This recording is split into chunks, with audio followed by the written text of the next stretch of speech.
সেই অনুযায়ী single line diagram কিভাবে ড্র করতে হয়, সেই জিনিসগুলো আমাদের হচ্ছে মানে শেখা বাকি আছে। তো এগুলা করার আগে আমরা যেগুলো করবো আজকে আমরা হচ্ছে ডিফারেন্ট সর্ট অফ ইসের ব্যাপারে শিখবো, লোড ক্যালকুলেশন অ্যান্ড কিভাবে সার্কিট কনস্ট্রাক্ট করতে হয় এই জিনিসগুলোর ব্যাপারে শিখবো, ঠিক আছে? সো আমরা শুরুতে যেটা করবো সেটা হচ্ছে কিছু জিনিস আগে একটু বুঝে নেই যে বেসিকলি আমরা যে কাজগুলো করতেছি, আমাদের এই কোর্সের মেইন টাস্ক কি। আমাদের এই কোর্সের মেইন টাস্ক হচ্ছে ইলেকট্রিক্যাল সার্ভিস ফাইল ডিজাইন করা বা ইলেকট্রিক্যাল সার্ভিস ডিজাইন করা for any sort of project বা অ্যাসাইনমেন্ট, ঠিক আছে? সো এখন যদি আপনি একজন ইঞ্জিনিয়ার হন, সেই ইঞ্জিনিয়ারে আপনাকে বলা হয় যে আপনি একটা বিল্ডিং এর জন্য হচ্ছে ডিজাইন করবেন, ডিজাইন করে সার্ভিস ফাইল বা সার্ভিস আইকন প্রতিটা জিনিস বসিয়ে ওয়ারিং প্ল্যান বা সার্কিট প্ল্যান গুলো প্রোভাইড করবেন। তো এই কথা যদি আপনাদেরকে বলে দেওয়া থাকে, সেক্ষেত্রে আমাদের কিছু জিনিস প্রথমে মাথায় রাখতে হবে। Before designing, before taking any decision, আমাদের কি করতে হবে, কিছু জিনিস মাথায় রাখতে হবে। সো ওই জিনিসগুলো নিয়ে ফার্স্ট অফ অল আমরা আলোচনা করবো। কিছু প্যারামিটার আমাদের মাথায় রাখতে হবে। তো প্রথম প্যারামিটার কথা যদি বলি, প্রথম প্যারামিটার কি দেখতে পাচ্ছি, ক্লায়েন্ট রিকোয়ারমেন্ট। সো আমাদের যেই ক্লায়েন্টের জন্য কাজ করতে হচ্ছে, সেই ক্লায়েন্টের বেসিক রিকোয়ারমেন্ট গুলো আমাদের ফার্স্টে কি করতে হবে, আইডেন্টিফাই করতে হবে। যেমন রিকোয়ারমেন্ট বলতে কি বোঝাচ্ছি, সাপোজ আপনি একটা রেসিডেন্সিয়াল অ্যাপার্টমেন্ট বিল্ডিং এর জন্য হচ্ছে ডিজাইন করছেন। একটা রেসিডেন্সিয়াল বিল্ডিং এর জন্য ডিজাইন যখন করছেন, আপনাদের ফার্স্টে কি করতে হবে, প্রথমত আর্কিটেকচার লেআউটটা, যেটা এতদিন পর্যন্ত আপনারা যেটা শিখেছেন বা যেটা করেছেন, সেটা তো হচ্ছে মূলত আর্কিটেক্টের কাজ, তাই না? আর্কিটেক্টের কাজ না, এই ডিজাইনটা তো আর্কিটেক্টই করে তারপরে আপনাকে প্রোভাইড করবে। ওইটাতে তো মেইনলি আপনার মাথা ব্যথা নাই যে কিভাবে কি হচ্ছে না হচ্ছে। আচ্ছা গাইস, আপনারা একটু রেসপন্স করবেন, ক্লাসের মাঝখানে একটু রেসপন্স করবেন, আদারওয়াইজ আমি বুঝতে পারবো না যে আমি কানেক্টেড আছি কি নাই। অনেক সময় দেখা যাবে আমি যে ডিসকানেক্টেড হয়ে যাব, তখন আমি বুঝতে পারবো না যে আমি ডিসকানেক্টেড হয়ে গেছি, ঠিক আছে? সো একটু ক্লাসের মাঝখানে রেসপন্স করবেন, okay? If you guys are not understanding anything, you have to response as well, মানে আপনাদের কি করতে হবে। হ্যাঁ স্যার বলেন, কিছু বলতে চাচ্ছিলেন? ম্যাম ক্লাস কি রেকর্ডিং দিয়ে দিবেন না হচ্ছে রেকর্ড করা হবে? আপনারা রেকর্ড করে নিজেদের মধ্যে প্রোভাইড করে নেন, বা গুগল ক্লাসরুমে হচ্ছে এটা লিংকটা দিয়ে দিতে পারেন। আমার কাছে, আমি এটা নিয়ে অলরেডি ডিসকাস করেছি যে আমার কাছে স্পেস সংকট থাকার কারণে আমি রেকর্ড করে আপনাদেরকে রেকর্ডিংটা প্রোভাইড করতে পারছি না। সো আপনারা একটু কষ্ট করে, কেউ যদি কারো কাছে যদি রেকর্ডার থাকে, কেউ যদি অনলাইনে বসে বসে রেকর্ড করতে পারেন, in that case you can record and you can provide the link to other students as well, okay? Make sure someone is recording, just যে আছে, যার বাসায় আছে OBS স্টুডিও বা যেটাই আপনি যেটা দিয়ে রেকর্ড করেন না কেন, জাস্ট রেকর্ড করে বাকিদের একটু দিয়ে দিন, okay? So let's jump on this things. আজকের ক্লাসটা যেটা আমরা করছি, শুরুতেই বলে নিই, আজকের ক্লাসটা কিন্তু খুব ইম্পর্টেন্ট অ্যাজ ইন খুব ইম্পর্টেন্ট।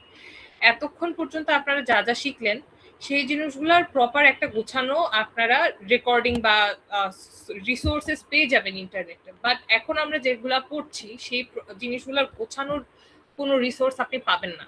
মানে আপনি যদি এই কোর্সটার ব্যাপারে আজকে আমরা যা যা শিখবো, সেই জিনিসগুলোর ব্যাপারে শিখতে চান, এই জিনিসগুলো কিন্তু গোছানো না, কোনো জায়গায় প্রপার ওয়েতে গোছানো না।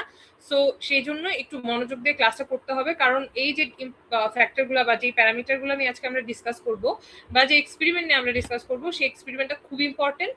অ্যান্ড আপনাদের প্রজেক্ট বলি, অ্যাসাইনমেন্ট বলি, আপনাদের বলি, ল্যাব টেস্ট বলি, সব জায়গাতে এটা কাজে লাগবে, ওকে? আচ্ছা, সো প্রথমে যেটা বলছিলাম যে ডিজাইন করার ক্ষেত্রে আমাদের কিছু জিনিস মাথায় রাখতে হবে। সো ফার্স্ট প্যারামিটারটা কি, সেটা হচ্ছে ক্লায়েন্টের রিকোয়ারমেন্ট। এন্ড ক্লায়েন্টের রিকোয়ারমেন্ট বলতে আমরা যেটা বুঝতে পারছি এখানে, সেটা হচ্ছে লোডের যে রিকোয়ারমেন্টগুলো, লোড যে লিস্টটা, যেটা মানে আপনি রেসিডেন্সিয়াল বিল্ডিং এর জন্য বলেন, কমার্শিয়াল বিল্ডিং এর জন্য বলেন, ইন্ডাস্ট্রিয়াল বিল্ডিং এর জন্য বলেন, আপনার কি করতে হবে, ফার্স্টে লোড প্ল্যান করে ফেলতে হবে। মানে আপনি কি কি ফ্যান, লাইট, তারপর হচ্ছে আপনার কি মোটর টোটর হ্যান্ড ত্যান, কি কি জিনিস আপনি কোন অ্যাপ্লায়েন্স আপনি ইউজ করতে চাচ্ছেন, সব জিনিসের একটা লোড রিকোয়ারমেন্ট রেডি করতে হবে। তারপর আপনার সেই লোড রিকোয়ারমেন্ট অনুযায়ী আপনার টাইপ অফ ইউসেজকে ক্যাটাগরি অনুযায়ী কি করতে হবে, ভাগ করতে হবে। যেমন আপনার লাইটনিং এর জন্য কিছু কম্পোনেন্ট থাকবে, এসি বা হেভি মেশিনারি আইটেম কিছু থাকবে। সো প্রতিটা জিনিসকে আপনার কি করতে হবে, ক্যাটাগরি অনুযায়ী আপনার ভাগ করে ফেলতে হবে, যে লাইটনিং ক্যাটাগরির মধ্যে এই কম্পোনেন্ট বা এই কয়টা কম্পোনেন্ট পড়ছে, তারপর হচ্ছে হেভি মেশিনারির মধ্যে এই কয়টা কম্পোনেন্ট পড়ছে। হেভি মেশিনারি বলতে কি বোঝাচ্ছি, সাপোজ আপনার বাসার মধ্যে হচ্ছে একটা জেনারেটর ইউজ করতে হবে, আপনার বাসার মধ্যে একটা মোটর পাম্প ইউজ করতে হবে, কিংবা আপনার বাসায় হচ্ছে মানে বেসিক যেগুলো আমাদের থাকে আর কি। সো আপনার বাসায় আপনি এসি ইউজ করছেন, গিজার ইউজ করছেন, সো এই ধরনের যে হেভি মেশিনারি বা কি বলবো হেভি পাওয়ার কনজিউম যে আইটেমগুলো আছে সেই আইটেমগুলোকে আলাদা করে ক্যাটাগরি অনুযায়ী সাজিয়ে নিতে হবে। তারপর আপনি যখন মানে প্ল্যানিংটা করতেছেন, লোডের যে প্ল্যানিংটা করতেছেন, সেটার জন্য আপনার আরেকটা জিনিস মাথায় রাখতে হবে যে এখানে কোনো ফিউচার এক্সপেনশন প্ল্যান আছে কিনা। সো সাপোজ আপনি যেই বিল্ডিং এর জন্য কাজ করছেন সেই বিল্ডিং এ হচ্ছে ফাউন্ডেশন দেওয়া হচ্ছে 10 তলার, বাট আপাতত তারা হচ্ছে 5 তলা তুলতেছে, ঠিক আছে। সো ভবিষ্যতে তাদের প্ল্যান আছে যে আরো 5 তলা পরবর্তীতে তুলবে। তো এখন আপনি যে প্ল্যানিংটা করলেন হোল বিল্ডিং এর জন্য ওয়্যারিং এর বা আপনার হচ্ছে সার্কিট প্ল্যানিং যেটা করলেন সেটা হচ্ছে শুধুমাত্র 5 তলার হিসাব করে আপনি কাজটা করলেন। আপনি কি করলেন না বাকি 5 তলা পরবর্তীতে যে ফিউচারের এক্সপেনশন প্ল্যান আছে সেই কথাবার্তা চিন্তা ভাবনা করে আপনি কাজ করলেন না। ইন দ্যাট কেস কি হবে, পরবর্তীতে এই যে ওয়্যারিং গুলা বা সার্কিট প্ল্যানিং গুলা সেগুলা ভেঙে তারপরে আবার নতুন করে করতে হবে। সো এটা কি এক ধরনের হচ্ছে ইঞ্জিনিয়ারিং মিসহ্যাপ বলতে পারি আমরা। সো এই ধরনের মিসআপ যাতে না হয় সেজন্য আমাদের লোড ক্যালকুলেশন বা লোড প্ল্যানিং যখন আমরা করব তখন এই প্ল্যানিং এর মধ্যে ফিউচার এক্সপেনশন প্ল্যানগুলোকে ইনক্লুড করে তারপর হচ্ছে প্ল্যানিংটা করতে হবে, যেটা আমাদের ইউনিভার্সিটিতে মিসিং। আমাদের ইউনিভার্সিটি যখন নতুন ক্যাম্পাস বানায় তাদের প্ল্যান ছিল হচ্ছে এক্সিস্টিং যে কজন স্টুডেন্ট আছে সেই কজনের রেসপেক্টে হচ্ছে আপনার প্ল্যান বানাবে বা প্রেমিসটা ওইভাবে ডিজাইন করবে। বাট আনফর্চুনেটলি পরবর্তীতে আমাদের স্টুডেন্ট সংখ্যা অনেক বেড়ে যাওয়ার কারণে এখন কি করতে হচ্ছে, আমাদের এক্সট্রা আরো বিল্ডিং টিল্ডিং বানাতে হচ্ছে, যেহেতু আমাদের হচ্ছে স্টুডেন্ট লোড অনেক বেশি হয়ে গেছে। সো এই ধরনের মিসআপ যাতে না হয় সেজন্য কি করতে হবে, ফিউচার এক্সপেনশন প্ল্যান করে তারপরে হচ্ছে আপনার কি করতে হবে, আপনার লোড ক্যালকুলেশন গুলো করতে হবে, ঠিক আছে। এরপর হচ্ছে আরো কিছু অ্যাস্থেটিক বা ফাংশনাল প্রেফারেন্সেস যদি থাকে সেগুলো কনসিডারেশনে রাখতে হবে। তারপর হচ্ছে ইলেকট্রিক্যাল লেআউট, যেটা আপনারা শিখলেন সোফার, আপনারা ইলেকট্রিক্যাল লেআউটের পার্টটাই কিন্তু ডিজাইন করা শিখলেন। সো প্রথমে ক্লায়েন্টের রিকোয়ারমেন্টের ব্যাপারে আপনার জানতে হবে, সেই অনুযায়ী লোডের প্ল্যানগুলো করে ফেলতে হবে, ফিউচার এক্সপেনশন প্ল্যান মাথায় রেখে বা অ্যাস্থেটিক বা ফাংশনাল প্রেফারেন্সেস মাথায় রেখে তারপর হচ্ছে প্ল্যানিং করে তারপর আপনি যাবেন আর্কিটেকচারাল লেআউটে। সো আর্কিটেক্ট ইউজুয়ালি আপনাকে সেই আর্কিটেকচারাল লেআউটটা প্রোভাইড করবে, বাট আপনি যদি ধরেন এরকম থাকেন যে না আমি আর্কিটেকচারের কাজ করব প্লাস ইসেরও কাজ করে দিব, লেআউটের কাজ করব, মানে এরকম যদি থাকে তাহলে হচ্ছে আর্কিটেকচার লেআউটটা আপনারই প্রোভাইড বা বানাতে হবে আর কি বেসিক্যালি, উইচ মানে যেটা হয় না ইউজুয়ালি আর্কিটেকচার লেআউটটা প্রোভাইড করবে আপনাদেরকে, but still you know how to do it, you have already learn how to do it. So এই সেকেন্ড পার্টটা আমাদের করা ডান, বেসিক যে লেআউটটা সেই লেআউটটা আমাদের করা ডান। সো তারপরে আসতেছে যেটা সেই লেআউটের রেসপেক্টে আমাদের কি করতে হবে, লোড ক্যালকুলেশন করতে হবে। মানে আমাদের প্রথম লোডের প্ল্যানিং অ্যান্ড আমাদের যে ডিজাইন আছে সেটা রেসপেক্টে আমাদের কি করতে হবে, লোড ক্যালকুলেশন করতে হবে। সো লোড ক্যালকুলেশন বলতে আমরা কি বোঝাচ্ছি, লোড ক্যালকুলেশন বলতে বোঝাচ্ছি এই যে আমরা লোডগুলা প্ল্যান করলাম, ক্যাটাগরি ওয়াইজ ভাগ করলাম, সেই লোডগুলাকে আমাদের কি করতে হবে, সার্কিট ওয়াইজ প্ল্যান করতে হবে। প্রথম কথা আমাদের সার্কিট ওয়াইজ মানে কোন সার্কিটের আন্ডারে কয়টা কম্পোনেন্ট থাকবে, কয়টা সার্কিট হবে, সেই সার্কিটের প্ল্যান করে তারপর হচ্ছে টোটাল কানেক্টেড লোডগুলা বের করতে হবে। মানে টোটাল যে কানেক্টেড লোড সেই টোটাল কানেক্টেড লোডটা কিলোওয়াটে আমাদের বের করতে হবে। তারপর হচ্ছে আমাদের কিছু গাইডলাইন আছে, গাইডলাইনগুলোর ব্যাপারে আমি এখনই কথা বলবো, জাস্ট একটু কিছুক্ষণ পরে কথা বলতেছি, ঠিক আছে। এরপরে আমাদের বেসিক্যালি হচ্ছে ডিমান্ড ফ্যাক্টর আইডেন্টিফাই করতে হবে যে আমাদের ডিমান্ড ফ্যাক্টরটা কিরকম হবে। সো ডিমান্ড ফ্যাক্টর বলতে আমরা কি বুঝি বলেন তো, আপনারা তো পড়ে আসছেন মনে হয় ডিমান্ড ফ্যাক্টর, তাই না? ডিমান্ড ফ্যাক্টর বলতে আমরা কি বুঝি?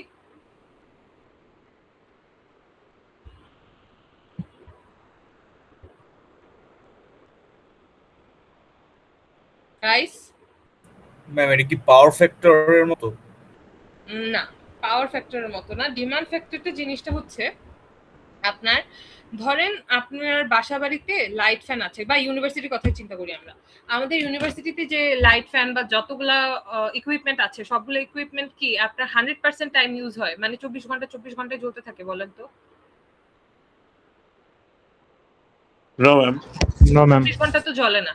সো আমরা যদি রেশিও হিসেবে চিন্তা করি তাহলে আমরা যদি ম্যাক্সিমামটাও ধরি, ম্যাক্সিমাম ধরলেও তো আমাদের সারাদিনের মধ্যে আমরা যদি 24 ঘন্টাকে 100% হিসাব করি সেক্ষেত্রে 80% ম্যাক্সিমাম যদি ধরি, একদম ম্যাক্সিমাম রাত 9টা 10টা পর্যন্ত যদি চিন্তা করি 80% টাইম ইউজ হয়, রাইট? 80% টাইম ইউজ হয়, এর থেকে বেশি তো না, খুব বেশি হলে 80% টাইম ইউজ হয়। সো 80% টাইম যদি ইউজ হয় সেক্ষেত্রে কি আমার 100% ধরে বা আমার লোডগুলো এট এ টাইম সবগুলা, কিংবা আরেকটা জিনিসও চিন্তা করতে পারেন যে যত লোড আছে সব কি বাসায়, আপনি যদি চিন্তা করেন আমাদের বাসায় যত ইকুইপমেন্ট আছে সব কি এক নাগারে একাধারে মানে সবসময় চলতে থাকে এমন তো হয় না, তাই না? যেমন দিনের বেলা আমরা লাইটটা অফ করে রাখি, বা হচ্ছে বৃষ্টির দিন বা শীতের দিন আমরা এসি চালাই না। তো এই ধরনের যে কনসিডারেশন গুলো, সেই কনসিডারেশন করলে কি হবে, আপনার টোটাল লোডটা যেটা আছে সেই টোটাল লোডটাকে একটু কমানো সম্ভব। সো এটাকে আমরা বলতেছি, মানে আপনার ডিমান্ড যেটা আছে, লোডের যে ডিমান্ড, সেই লোডের ডিমান্ড কতখানি। আপনার যদি হয় 100% ডিমান্ড, সেক্ষেত্রে আপনি ডিমান্ড ফ্যাক্টর ধরবেন 1, আর যদি হয় আপনার 80% ডিমান্ড, সেক্ষেত্রে ধরবেন 0.8। এটা নিয়ে ডিসকাস করব কিভাবে কনসিডার করতে হয় আর কি, ঠিক আছে? সো ডিমান্ড ফ্যাক্টরটা বলতে ওইটাই বোঝাচ্ছে আর কি, যে কি পরিমাণ আপনি ব্যবহার করছেন লোডগুলোকে। তারপর আসতেছে হচ্ছে লোডের টাইপ, যেটা আর কি ক্যাটাগরি ওয়াইজ আমরা ভাগ করে এসেছিলাম। এরপরে আমরা ম্যাক্সিমাম ডিমান্ডটা জাস্ট ক্যালকুলেশন করে বের করব। Okay ma'am, question. হ্যাঁ হ্যাঁ অবশ্যই স্যার। ম্যাম, ডিমান্ড ফ্যাক্টরে তো বুঝলাম, কিন্তু ধরেন আমার যদি ডিমান্ড থাকে এত ওয়াট, হ্যাঁ, এত ওয়াট হচ্ছে আমার ডিমান্ড, আমি তো এমনি ওইটার থেকে বেশি ওভারবিল্ড করব না একটু, জাস্ট টু কম্পেনসেট? হ্যাঁ, তবে ডিমান্ড ফ্যাক্টরটা এখানে কোথা থেকে, মানে how is it helpful here? আচ্ছা, আপনি বলতে চাচ্ছেন যে ম্যাম ইউজুয়ালি আমরা তো হচ্ছে ওভার কম্পেনসেট করি, তাহলে আমরা এখানে কমাচ্ছি কেন, এটাই কি আপনার প্রশ্ন? জি ম্যাম, জি। আচ্ছা, সো ইউজুয়াল কেসে আমরা যখন কমাইও ডিমান্ড ফ্যাক্টরটা, যখন আমরা চিন্তাও করি, সেই ডিমান্ড ফ্যাক্টরটা আমাদের হচ্ছে একটু এক্সট্রাভ্যাগেন্ট করি বা এক্সট্রাপোলেট করেই হচ্ছে আপনার চিন্তা ভাবনাটা করা। মানে আমাদের ডিমান্ড ফ্যাক্টর ইউজুয়াল কেসে যদি হয় আপনার 70% টাইম আপনি ইউজ করতেছেন, আপনি ধরতেছেন 80% টাইম। সো এতে করে যেটা হচ্ছে, আপনার এলাকার যে ট্রান্সফরমারের উপরে লোডটা কিছুটা কমানো সম্ভব হচ্ছে। মানে আমি সেই বেসিসে আমার যে টোটাল লোডটা, সেই লোডটাকে কিছুটা কমিয়ে আনতে পারছি ক্যালকুলেশনের রেসপেক্টে। আর আমি তো এখানে যখন ক্যালকুলেশন করব, টোটাল লোডটা যখন ক্যালকুলেশন করব, সেই টোটাল লোডের ক্যালকুলেশন সবকিছু ধরেই, মানে 100% টাইম জানি কোনটা কতখানি ইউজ হইতে পারে সেই বেসিসেই করব। আর সেটার জন্যই ডিমান্ড ফ্যাক্টর আমরা মন চাইলো যে না আমি 80% ধরলাম বা 70% ধরলাম, চাইলেই এটা সম্ভব না। এটার জন্য কিছু প্রপার গাইডলাইন, কিছু রুলস আছে, সেই রুলসগুলো মেনটেন করেই তারপর করা সম্ভব এটা। যেমন ডোমেস্টিক পারপাসে আপনার ডিমান্ড ফ্যাক্টর একরকম হবে, ইন্ডাস্ট্রিয়াল পারপাসে একরকম হবে, ইনস্টিটিউশনাল পারপাসে আরেক রকম হবে। এক একটা পারপাসে এক এক রকম ডিমান্ড ফ্যাক্টর ইউজ হয়। সো ওই যে আপনার ডিমান্ড ফ্যাক্টর চুজিং যে ক্রাইটেরিয়াটা, সেই ক্রাইটেরিয়াটা আমাদের কিছু গাইডলাইন মেনটেন করে তারপরে চুজ করতে হয়।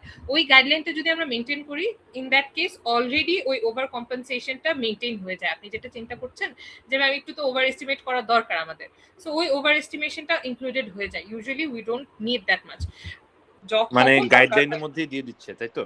গাইডলাইনের মধ্যে ওইভাবেই ক্যালকুলেট কর, মানে ওইভাবেই মেনশন করা যে আপনি 80% ইউজ করবেন ডোমেস্টিক পারপাসে, বা ওই পারপাসে এত পার্সেন্ট ইউজ করবেন। যেমন জেনারেটরের জন্য আমরা যদি চিন্তা করি, জেনারেটর কানেক্টেড যে লোডগুলো থাকে, জেনারেটর কানেক্টেড লোডগুলো সবসময় আমরা 100% ডিমান্ড ফ্যাক্টর চিন্তা করব, ঠিক আছে?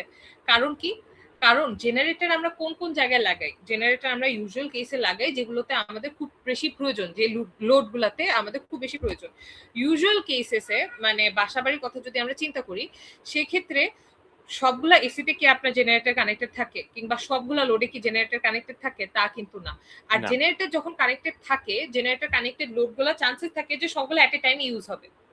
যখন জেনারেটর আর নাই, মানে সবগুলো এট এ টাইম ইউজ করবো, সেজন্য আমরা এটা ডিমান্ড ফ্যাক্টর সবসময় 100%ই ধরে নিই, মানে এট এ টাইম সবগুলা আপনার ইউজ হচ্ছে। বাট সবসময় কিন্তু সবগুলা ইউজ হয় না। যেমন দিনের বেলার কথা চিন্তা করেন, দিনের বেলা যখন ইলেকট্রিসিটি চলে যায়, আমাদের তো লাইট জ্বালানোর দরকার নেই। জেনারেটর থাকলে কি আমরা লাইট জ্বালায় বসে থাকি? তা তো না, আমরা দিনের বেলায় লাইটটা অফই রাখি। বা শীতের দিনের কথা আপনি যদি চিন্তা করেন, শীতের দিনে আপনার কি হচ্ছে না, আপনার দরকার পড়ছে না এসিতে, যদি আপনার ইয়াও থাকে, জেনারেটর কানেক্টেডও থাকে। ইউজুয়াল কেসেতে তো থাকে না, বাট জেনারেটর সাপোজ ধরে নিলাম যে কানেক্টেড থাকে, ওইটা তো আমরা ইউজ করছি না। সো আমাদের সবসময় 100% এর নিচেই ইউজ হয়, ম্যাক্সিমাম হলে 100% হবে, বাট 100% এর উপরে কিন্তু হয় না। 100% এর উপরে কখন হবে? আপনি যদি চোরা লাইন কোনোটা লাগান আর কি, বিদ্যুৎ চুরি করেন যদি, ইন দ্যাট কেস এটা সম্ভব, বাট আদারওয়াইজ তো ইউজুয়াল কেসেস এটা হয় না আর কি। রাইট, ওকে। আপনি যদি ফিউচার এক্সপেনশন প্ল্যান করেন পরবর্তীতে, যেটা আপনার এক্সিস্টিং প্ল্যান, সেটার উপরে আপনি আরো বিল্ড আপ করলেন, in that case. But usual কেসেসে তো আমরা এগুলো করি না আর কি, প্রপারলি যখন আমরা ডিজাইন করি তখন তো এই ধরনের জিনিস হয় না। ডিমান্ড ফ্যাক্টরটা নিয়ে আরো বিস্তর আলোচনা আমরা করব, যে গাইডলাইনগুলো সেগুলো নিয়েও বিস্তর আলোচনা করব আস্তে আস্তে আসতেছে। আমি জাস্ট একটা হালকা আইডিয়া দিয়ে দিলাম what is demand factor. So এরপর আমাদের বেসিক্যালি যেটা করতে হবে, আমাদের সেফটি অ্যান্ড কমপ্লায়েন্স মেইনটেইন করে তারপর ডিজাইন করতে হবে। সেফটি অ্যান্ড কমপ্লায়েন্স বলতে আমরা কি বোঝাচ্ছি? তো সেফটি অ্যান্ড কমপ্লায়েন্সের জন্য বলতে বোঝাচ্ছি, সাপোজ আপনার কোন একটা সার্কিট আছে বাসাবাড়িতে, কোন একটা সার্কিট বা কোন একটা ফ্যান, পার্টিকুলার কোন একটা অ্যাপ্লায়েন্সের কথাই চিন্তা করেন, ইকুইপমেন্টের কথাই চিন্তা করেন। সাপোজ একটা ফ্যানে ড্র করছে হচ্ছে আপনার ধরে নিলেন 0.4 অ্যাম্পিয়ার, ঠিক আছে? 0.4 অথবা ধরলেন 1 অ্যাম্পিয়ার ড্র করছে। আপনি কি করলেন, এমন একটা তার কানেক্ট করলেন যেই তারের হচ্ছে আপনার ম্যাক্সিমাম কারেন্ট লোড পাওয়ার হচ্ছে 0.2 অ্যাম্পিয়ার, ঠিক আছে? এই তারটা দিয়ে কি করলেন, ফ্যানকে কানেক্ট করে দিলেন। সেক্ষেত্রে কি হবে বলেন তো? তারটা পুড়ে যাবে না? ইয়েস, তারটা কি পুড়ে আগুন লেগে যাবে না? সো সেক্ষেত্রে কি সেফটির একটা কনসার্ন তৈরি হয়ে যাচ্ছে। সো সেজন্য বেসিক্যালি সব ইঞ্জিনিয়ারদেরকে প্রপার একটা গাইডলাইন দেওয়া হয়, যে এই কিছু গাইডলাইন, কিছু ন্যাশনাল গাইডলাইন আছে আমাদের, কিছু ইন্টারন্যাশনাল গাইডলাইন আছে আমাদের। সো কিছু ন্যাশনাল এন্ড কিছু ইন্টারন্যাশনাল গাইডলাইন মেনটেন করে আমাদের ডিজাইনগুলো করতে হয়। আর ওই গাইডলাইনগুলো তৈরি করা হয়েছে আমাদের এই সেফটিটা এনশিওর করার জন্য, যাতে প্রতিটা ডিজাইন একদম সেফটি অ্যান্ড কমপ্লায়েন্স মেনটেন করে তারপরে করা হয়। সেটার জন্য এই প্রপার ওয়েতে গাইডলাইনগুলো ডিজাইন করা। যেমন এখানে কিছু এক্সাম্পল আমরা দেখতে পাচ্ছি, এনএসি, আইএসি, বিএনবিসি নাম তো মনে আপনারা শুনে আসছেন। হ্যাঁ জি স্যার। মিস, এই যে গাইডলাইন্স এর কথা বললেন, যে যারা ডাক্তার হয় তাদের আপনার একটা লাইসেন্স দেয় আর কি, আর ইঞ্জিনিয়ারদের কি এরকম কিছু আছে? হ্যাঁ, ইঞ্জিনিয়ারদের তো আছেই, ইঞ্জিনিয়ারদেরও তো আছে। ইঞ্জিনিয়ারদের ওরকম লাইসেন্স নাই, বাট বাংলাদেশ ইঞ্জিনিয়ারিং অ্যাসোসিয়েশন থেকে তো আপনি একটা পাবেন। মানে আপনি কিন্তু চাইলে নামের আগে ইঞ্জিনিয়ার তকমাটা লাগাইতে পারবেন না, just because you graduated from BRAC university বা ইঞ্জিনিয়ারিং প্রোগ্রাম করলেন। Suppose Sonargaon university, I don't know about Sonargaon University's curriculum and everything, and I'm not degrading any university. ধরেন বাংলাদেশের কোন একটা university that is not approved by UGC and also not accredited by BIET or anything. So in that case, আপনার ওই programme থেকে যে গ্র্যাজুয়েটগুলা বের হবে, সেই গ্র্যাজুয়েটগুলা যদি ধরেন আপনার CEEE প্রোগ্রামে যে গ্র্যাজুয়েটগুলা, সেই গ্র্যাজুয়েটগুলা যদি চায় নিজেদেরকে ইঞ্জিনিয়ার ক্লেম করতে পারবে না। বাট যাদের প্রোগ্রাম ইউজিসি দ্বারা অ্যাপ্রুভড এন্ড যারা বায়ের দ্বারা অ্যাক্রিডিটেড, ইন দ্যাট কেস তারাই কেবলমাত্র নিজেদেরকে ইঞ্জিনিয়ার হিসেবে ক্লেম করতে পারবে। এন্ড এই যে ইঞ্জিনিয়ারিং এর ক্লেমটা, সেটার জন্য প্রতিজনের একটা কি থাকে, আপনার যেমন হচ্ছে ডাক্তারদের কি থাকে, একটা অ্যাসোসিয়েশন থাকে না? ডাক্তারদের কিন্তু একটা অ্যাসোসিয়েশন আছে, যে অ্যাসোসিয়েশনের প্রতিটা ডাক্তারের নিজস্ব একটা আইডেন্টিফিকেশন নাম্বার আছে। সো বাংলাদেশেও ঠিক তেমনই একটা ইঞ্জিনিয়ারিং অ্যাসোসিয়েশন আছে। আপনারা কি জানেন এই ব্যাপারে? নো ম্যাম, এখন not that familiar. ম্যাম এটা কি ওই যে ইঞ্জিনিয়ারিং ইনস্টিটিউট আইবি যেটা ওইটা? হ্যাঁ, আইবি। তারপর হচ্ছে আপনার আরেকটা আছে না, বিএই নাম কি আপনারা শুনেছেন? Bangladesh association of engineers. এই জি স্যার। আইবিটা হচ্ছে বেসিক্যালি আপনাদের মেইন ইম্পর্টেন্ট যেটা, মানে ইনস্টিটিউশন কি জানো ছিল, এটা institution of engineers of Bangladesh আর কি, আইইবি যেটা। সো ওইটা হচ্ছে আপনাদের আমাদের দেশের বলতে গেলে একদম দ্য মেইন প্রফেশনাল অর্গানাইজেশন, বুঝছেন?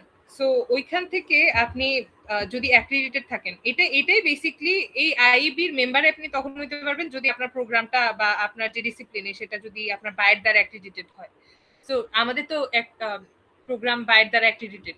Do you guys know this, যে আপনারা ডিরেক্ট ইঞ্জিনিয়ার ক্লেম করতে পারবেন নিজেদেরকে জাস্ট বিকজ আপনারা বায়ের দ্বারা অ্যাক্রিডিটেড আমাদের প্রোগ্রামটা।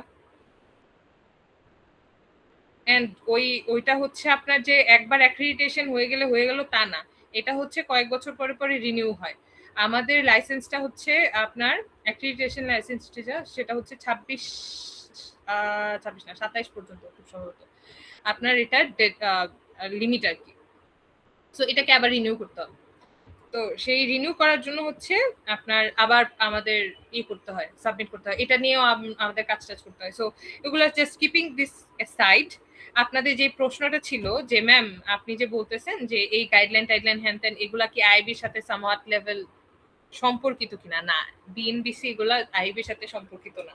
এই যে গাইডলাইন গুলা, এই গাইডলাইন গুলা শুধু ট্রিপল ইঞ্জিনিয়ারদের জন্য না বা ইসের জন্য না, এটা হচ্ছে বিল্ডিং কোড। মানে আপনার এটা বলতে গেলে সকল ধরনের ডেভেলপার বলেন, তারপর হচ্ছে যারা আছে আর্কিটেক্ট বলেন, সিভিল ইঞ্জিনিয়ার বলেন, ট্রিপল বলেন, যারা হচ্ছে বেসিকলি বিভিন্ন ধরনের কনস্ট্রাকশনের সাথে জড়িত বা বিভিন্ন ধরনের ডিজাইন বিল্ডিং রিলেটেড জিনিসপাতির সাথে জড়িত, তাদের জন্য কনস্ট্রাকশন রিলেটেড জিনিসগুলোর সাথে যারা জড়িত থাকে তাদের জন্য এই ধরনের কোডটা। তার একটা সেকশন থাকে হচ্ছে ইঞ্জিনিয়ারিং রিলেটেড বা ইলেকট্রিক্যাল রিলেটেড আর কি, ইলেকট্রিক্যাল রিলেটেড। সো সবকিছু যে এখানে আপনার একদম ইঞ্জিনিয়ারিং রিলেটেড বা ইলেকট্রিক্যাল রিলেটেড হবে তা কিন্তু না। বাট এই যে গাইডলাইনগুলো, সেই গাইডলাইনগুলো আমাদেরকে গাইড করে যে কিভাবে হচ্ছে প্রপার ওয়েতে ডিজাইনগুলো করতে হবে আর কি, কোন কোন জিনিসগুলো। কারণ আপনি একজন ইঞ্জিনিয়ার, একজন নোভিস লেভেল ইঞ্জিনিয়ার হিসেবে আপনি যদি এক্সপ্লোর করতে যান, এক্সপ্লোর করে করে শিখতে যান, you will need a lot of time and lot of guidance. So ওইটার জন্য বেসিকলি বিএনবিসি কি করে, বা বিএনবিসি আইসি যেগুলোই বলি না কেন, এগুলো হচ্ছে আপনাদেরকে প্রপার ওয়েতে গাইডলাইনটা দিয়ে দেয় যে you should do this, you should do that before taking any decision or before designing. So এই জিনিসগুলো নিয়ে চলেন একটু পড়ি কি জিনিস, ঠিক আছে? সো আইসি গাইডলাইন, এই গাইডলাইনগুলো নিয়ে একটু দেখি। সো এই যে বিএনবিসি বললাম, এই যে এখানে হচ্ছে আমাদের কিছু বেসিক গাইডলাইনগুলো মেনশন করা আছে যে কোন কোন গাইডলাইন আমাদের মেনটেন করতে হবে। একটা আছে হচ্ছে কি বিএনবিসি। বিএনবিসি বলতে কি বোঝাচ্ছে? Bangladesh national building code. নাম শুনেছেন না বাংলাদেশ ন্যাশনাল বিল্ডিং কোডের? Yes ma'am, 369। হ্যাঁ, সো এই কোডটা আমাদের জন্য খুবই জরুরি as engineers to design for electrical appliance. ঠিক আছে, সার্ভিস আইকন যখন আমরা কোনো সার্কিট প্ল্যান করব, সেটার জন্য এই বিএনবিসি গাইডলাইনটা আমাদের খুবই জরুরি। ঠিক আছে, তারপর আছে হচ্ছে ইন্টারন্যাশনাল ইলেকট্রোটেকনিক্যাল কমিশন বা আইআইসি গাইডলাইন। এই আইআইসি গাইডলাইনটাও খুবই জরুরি। এই দুইটা জিনিস হচ্ছে মাস্ট, ম্যান্ডেটরি, একদম ম্যান্ডেটরি বলতে গেলে। তারপর আসছে হচ্ছে institution of electrical and electronics engineers, I triple এর সাথে তো আপনারা সবাই পরিচিত। তারপর হচ্ছে institute of electrical engineers, British standards, Japanese standards, তারপর আমেরিকান স্ট্যান্ডার্ডস, অনেকগুলো ধরনের স্ট্যান্ডার্ড আছে। আমাদের দেশের জন্য আমরা যেটা করি, আমরা বিল্ডিং এর জন্য বা কোনো ধরনের সার্কিট প্ল্যানিং বলি, যেটাই বলি না কেন, সেগুলোর জন্য ইউজুয়াল কেসে আমরা বিএনবিসিটা ফলো করি, অ্যান্ড ওয়্যারিং পারপাসে আমরা হচ্ছে আইইসিটাকে ফলো করি। ঠিক আছে, এটা হচ্ছে আপনার কনস্ট্রাকশন পারপাসে বা আপনার ইসের পারপাসে, প্ল্যানিং এর পারপাসে, আর এটা হচ্ছে আপনার ওয়্যারিং এর পারপাসে আমরা ইউজ করি।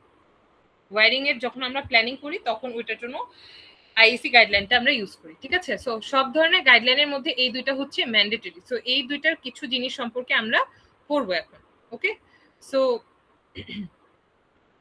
বাংলাদেশ ন্যাশনাল বিল্ডিং কোড 2020 সালে যে আপনার এটা গাইডলাইনটা যেটা প্রণয়ন করা হয়েছে, সেটার বা 2020-এর যে এডিশনটা আছে, সেই এডিশনের উপরে চ্যাপ্টার 7 ইলেকট্রিক্যাল ডিজাইন রিকোয়ারমেন্টস, এটা হচ্ছে চ্যাপ্টার 7-এর কিছু আর্টিকেল এখানে মেনশন করা আছে। যেমন আর্টিকেল 7.2 হচ্ছে classification of occupancy types and their corresponding load densities. এই যে আপনার আর্টিকেলটা, এই আর্টিকেলটা পড়লে আপনি হচ্ছে কি করতে পারবেন, বিভিন্ন ধরনের occupancy and their corresponding load ডেনসিটির ব্যাপারে জানতে পারবেন। এটাতে বোঝাচ্ছে আর কি যে একটা পার্টিকুলার এরিয়াতে আপনার কতখানি লোড লিমিট আপনি ইউজ করতে পারবেন। সাপোজ আপনার হচ্ছে 1200 স্কয়ার ফিটের একটা ফ্ল্যাট আছে, সেটার মধ্যে আপনি চাইলে যতগুলা লোড আপনার দরকার, মানে আপনার ক্লায়েন্ট বললো যে আমি এই বিল্ডিং এর মধ্যে 1000টা বাতি ব্যবহার করতে চাই, ঝাড়বাতি ব্যবহার করতে, যত ধরনের লোড আছে সব একবারে সব এখানে ইউজ করে ফেলবো, এরকম একটা ডিমান্ড দিল। সো সেটা কি সম্ভব?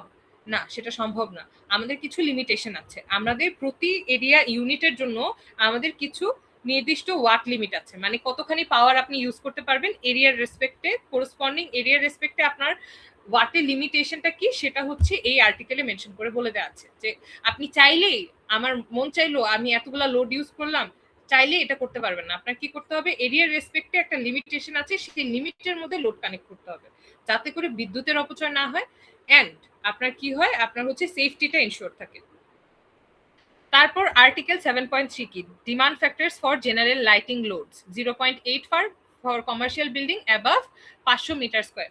আচ্ছা, সো এই যে আর্টিকেলটা একটু আগে যে ডিমান্ড ফ্যাক্টর নিয়ে কথা বলছিলাম, সেই ডিমান্ড ফ্যাক্টরে কি পরিমাণ হচ্ছে আপনার ইউজ করতে হবে for domestic purpose and for commercial purpose, ওই জিনিসগুলা এই আর্টিকেলে মেনশন করে বলে দেওয়া আছে। তারপর হচ্ছে মোটর লোড, ডিমান্ড ফ্যাক্টর, তারপর লার্জেস্ট ডিমান্ড ফ্যাক্টর কতখানি ইউজ করা উচিত, সেগুলো হচ্ছে আর্টিকেল 7.4 এ। এয়ার কন্ডিশনিং এর ক্ষেত্রে হচ্ছে আপনার ডিমান্ড ফ্যাক্টর কিরকম হওয়া উচিত, সেগুলো হচ্ছে আর্টিকেল 7.5। সো এই ধরনের জিনিসপাতি বেসিক্যালি আপনাদেরকে এখানে সুন্দর করে বলে দেওয়া আছে যে বেসিক্যালি কি কি জিনিস মেনটেন করতে হবে। এগুলো জাস্ট কিছু এক্সাম্পল, এই কয়টাই যে আর্টিকেল আছে তা কিন্তু না, এগুলো জাস্ট কয়েকটা এক্সাম্পল এখানে আমি আপনাদেরকে দেখাচ্ছি, ঠিক আছে? এই জিনিসগুলো হচ্ছে বিএনবিসির কিছু গাইডলাইন। বুঝতে পেরেছি জিনিসটা?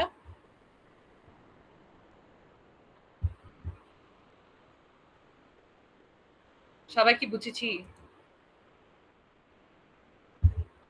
এই বিএনবিসি এর গাইডলাইনের একটা সেকশন আমি আপনাদেরকে প্রোভাইড করে দিব, মানে যেগুলো আপনাদের প্রয়োজন ইলেকট্রিক্যাল ডিজাইন পারপাসে, সেই সেকশনটা আমি আপনাদেরকে প্রোভাইড করে দিব। সেটা একটু কষ্ট করে আপনারা পড়ে দেখবেন। Before designing you have to read. আপনাদেরকে সেই অনুযায়ী হচ্ছে ডিজাইন করতে হবে। এন্ড ডিজাইন প্যারামিটার রেসপেক্ট আপনার একটা বলে দিতে হবে যে আমি এই গাইডলাইন মেনটেন করে এভাবে এটা ডিজাইন করেছি। কোন গাইডলাইন মেনটেন করে আপনারা যখন প্রজেক্টে কাজ করবেন বা অ্যাসাইনমেন্টে কাজ করবেন, তখন আপনাকে বলে দিতে হবে যে আমি আইএসি গাইডলাইন মেনটেন করে কাজটা করেছি, বিএনবিসি এই গাইডলাইনটা মেনটেন করে আমি কাজটা করেছি। এভাবে হচ্ছে মেনশন করে বলে দিতে হবে প্রতিটা রুলের রেসপেক্টে। ওকে, আচ্ছা। সো এখন গেলাম হচ্ছে আপনার ইসের ব্যাপারে শেষ। এরপরে আসতেছে হচ্ছে electrical distribution system. Distribution system বলতে কি বুঝি? যেখান থেকে আমরা সার্কিটগুলো কনস্ট্রাক্ট করব বা যেখান থেকে বিদ্যুৎ কি হবে ডিস্ট্রিবিউট হবে। সো প্রথমে তো আসবে কি ওয়াট মিটারে, কিলোওয়াট মিটার, সেখান থেকে কি আমাদের ডিস্ট্রিবিউশন সিস্টেমগুলোতে যাবে, সেখান থেকে সার্কিট বাই সার্কিটে আপনার কি হবে লোডে বা লোডে হচ্ছে বিদ্যুৎ ডিস্ট্রিবিউট হবে, তাই না? সো ওই যে ডিস্ট্রিবিউশন সিস্টেম, সেই ডিস্ট্রিবিউশন সিস্টেমটাকে আপনার কি করতে হবে বুঝে আগে কনস্ট্রাক্ট করতে হবে। মানে কোন জায়গায় আমার মেইন ডিস্ট্রিবিউশন বোর্ড দরকার, কোন জায়গায় সাব ডিস্ট্রিবিউশন বোর্ড দরকার, এগুলার কেবল রাউটিং সাইজিং কিরকম হবে, এন্ড ওই সার্কিট কনস্ট্রাকশনের জন্য সিঙ্গেল লাইন ডায়াগ্রাম প্রপার ওয়েতে ডিসক্রাইব করা বা ড্র করা, এই জিনিসগুলো হচ্ছে আমাদের কি করতে হবে এনশিওর করতে হবে। সো এই জিনিসগুলো এখন হয়তো মাথায় ঢুকবে না, বাট আস্তে আস্তে ঢুকবে, ঠিক আছে? সো তারপরে হচ্ছে আমাদের কি করতে হবে লেবেলিং এন্ড অ্যানোটেশন করতে হবে। প্রপার ওয়েতে লেবেল করতে হবে, অ্যানোটেট করতে হবে, so that anybody can understand your design, not only just engineers but also the কি বলে আপনার আউটসাইডার্স অ্যাজ ওয়েল, মানে আপনার ক্লায়েন্ট বলি বা ইলেকট্রিশিয়ান বলি, যে কেউ যাতে আপনার ডিজাইন দেখে ইজিলি বুঝতে পারে যে এখানে কোন জায়গায় কি করা হয়েছে। লেমেন টার্মে কিছু অ্যানোটেশন রাখতে হবে, কিছু অ্যানোটেশন আপনার ইঞ্জিনিয়ারিং এর রেসপেক্টে কিছু অ্যানোটেশন রাখতে হবে। সো প্রপার ওয়েতে লেভেলিং এন্ড অ্যানোটেশনটা করতে হবে, ঠিক আছে? সার্কিট লেভেলে বলি বা হচ্ছে লোড লেভেলে বলি, সব লেভেলেই প্রপার ওয়েতে অ্যানোটেশনটা করতে হবে। আচ্ছা, সো ফার কি সবাই ক্লিয়ার হয়েছে যে বেসিক প্যারামিটারগুলো নিয়ে ডিসকাস করলাম, the parameters that we have to consider before designing? সবাই কি বুঝেছি? Yes, ma'am. Great. Yes ma'am. আচ্ছা, সো চলেন এখন হচ্ছে আমরা এই যে জিনিসগুলো দেখলাম যে আমাদের লোড ক্যালকুলেশন করতে হবে, লোড ক্যালকুলেশন সম্পর্কে একটু পড়ি, কিভাবে লোড ক্যালকুলেশনটা করব। সো লোড ক্যালকুলেশন বলতে কি বোঝায়? লোড ক্যালকুলেশন বলতে বোঝায় যে টোটাল লোডটা আছে, সেই টোটাল লোডকে ক্যালকুলেট করে সেই অনুযায়ী আপনার সার্কিট প্ল্যান করা বা প্রতিটা সার্কিটে কি পরিমাণ লোড ইউজ হচ্ছে সেই লোডটাকে ক্যালকুলেট করা, ক্যালকুলেট করে সেই অনুযায়ী ওয়্যার সিলেক্ট করা। আচ্ছা, আমরা যে ওয়্যারিং করব, আপনাদের মাথায় প্রশ্ন জাগে না যে ম্যাম আমি যে ওয়্যারিং করব, মানে একটা জায়গা থেকে মেইন ডিস্ট্রিবিউশন বোর্ড থেকে ধরেন আপনার লোড পর্যন্ত যে ওয়্যারটা দিয়ে বিদ্যুৎটা যাবে, কিংবা আপনার হচ্ছে কিলোওয়াট মিটার বা মেইন লাইন থেকে আমাদের ডিস্ট্রিবিউশন বোর্ডে যে ওয়্যারটা দিয়ে কানেক্ট করব, সেই ওয়্যারের ডাইমেনশন কি হবে বা কোন টাইপের ওয়্যার ইউজ করব, সেই জিনিসগুলো তো আমরা শিখলাম না। আপনাদেরকে যখন আমি C1 C2 C3 C4 শিখাইছি তখন কিছু আইডিয়া হয়তো আপনারা পেয়েছেন, কিন্তু আপনাদের মনে কি প্রশ্ন জেগেছে যে এই ওয়্যারিংটা কিভাবে আমরা করব বা কিভাবে ডিসাইড করব যে কোন ওয়্যারটা চুজ করতে হবে? Yes ma'am. কিভাবে করব বলেন তো? ম্যাম ডিপেন্ড করবে কোথায় আমরা মানে কোথায় ওয়্যারিং হচ্ছে। সো মানে ধরেন যে মানে সিলিং দিয়ে যদি আমরা ফ্যান ইনস্টল করতে যাই তো এখানে এক ধরনের মানে ওয়্যারিং লেন্থ লাগবে, আবার ধরেন মেইনস থেকে যখন ইয়েতে আসবে বাসার মধ্যে পাওয়ার আসবে তখন আরেক ধরনের মানে আরো মোটা থেকে লাগবে, এরকম। মাল্টিপল ফ্যাক্টর আছে যে ওয়্যারটা কেমন হবে কারণে। হ্যাঁ, মাল্টিপল ফ্যাক্টর আছে, তার মধ্যে একটা ফ্যাক্টর কি, একটা ফ্যাক্টর হচ্ছে প্রথম ফ্যাক্টর বা মোস্ট ইম্পর্টেন্ট ফ্যাক্টর, সেটা হচ্ছে কি আপনার যে লোডের জন্য আমি কালেক্ট করছি সেই লোডটা কতখানি বিদ্যুৎ কনজিউম করে বা তার পাওয়ার কনজাম্পশন কতখানি, কত ওয়াট পাওয়ার কনজিউম সে করবে, সেই পাওয়ার কনজাম্পশন রেটটা আমার জানতে হবে। তারপর হচ্ছে তার কারেন্ট রেটিংটা আমার জানতে হবে। এই জিনিসগুলো জানা থাকা লাগবে বিফোর চুজিং এ ওয়্যার। তারপর আরেকটা জিনিস আসতেছে হচ্ছে, আমি তো এটা গেল হচ্ছে আপনার লোড লেভেলে। ধরেন আপনি তো ফার্স্টে যখন সুইচ থেকে মানে আপনার সার্কিট ব্রেকার থেকে যখন আপনার লোডে কানেক্ট দিবেন, সেটা তো একটা সুইচের থ্রুতে আসবে, তাই না? সুইচ পোর্টের থ্রুতে আসবে না?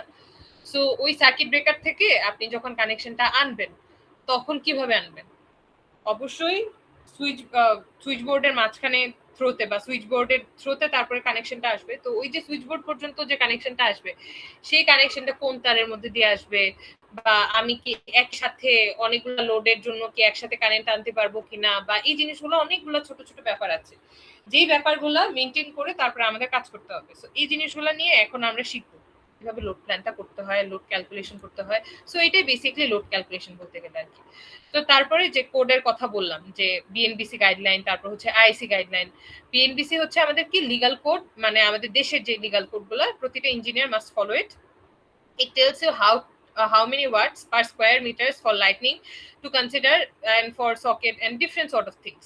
আমাদেরকে বিএনবিসি গাইডলাইন অনেকগুলো জিনিসের ব্যাপারে বলে দেয়, তার মধ্যে কিছু জিনিস এখানে মেনশন করে বলে দেওয়া আছে। তারপর আইসি গাইডলাইনটা যেটা ইন্টারন্যাশনাল ইলেকট্রোটেকনিক্যাল কি বলে কমিশন, যেটা সেটা হচ্ছে আপনার বেসিকলি আমরা ইউজ করব for choosing cable sizes, breaker, switches. এই জিনিসগুলো যখন আমরা চুজ করব তখন আমাদের হচ্ছে কি করতে হবে, আইসি গাইডলাইনটা ইউজ করতে হবে।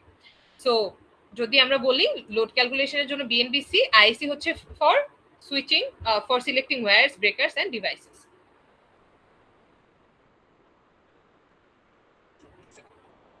এখন some steps in load calculation.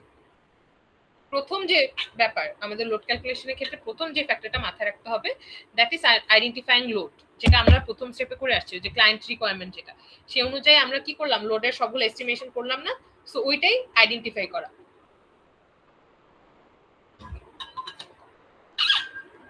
আমাদের কি করতে হচ্ছে, সকল ধরনের electrical device like light, fan, sockets, AC, fridge, যত ধরনের জিনিসপাতি আছে সবগুলো ডিভাইসকে আগে হচ্ছে কি করতে হবে, লিস্ট আউট করতে হবে। করে we have to identify the loads, then we have to find out the connected load, calculate the connected load.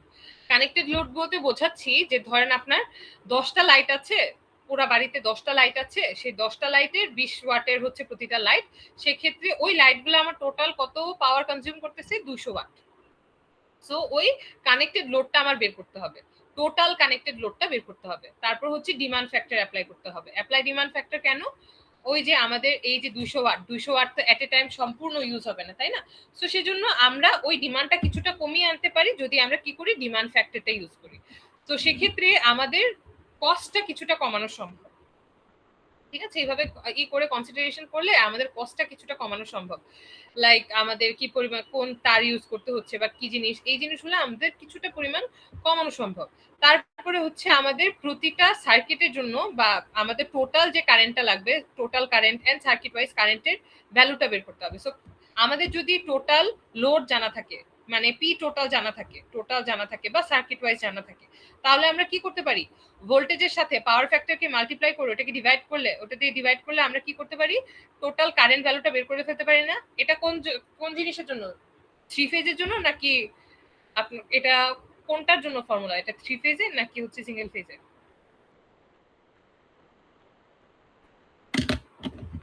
Guys 3 ফেজের ফর্মুলা কি ছিল?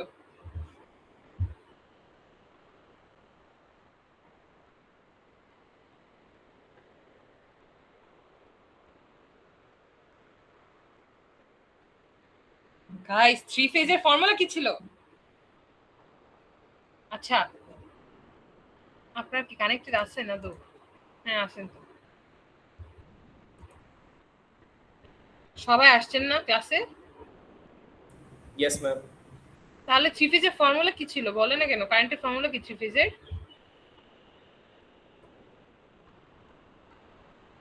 মিস √3 দিয়ে ভাগ করতে হয় না?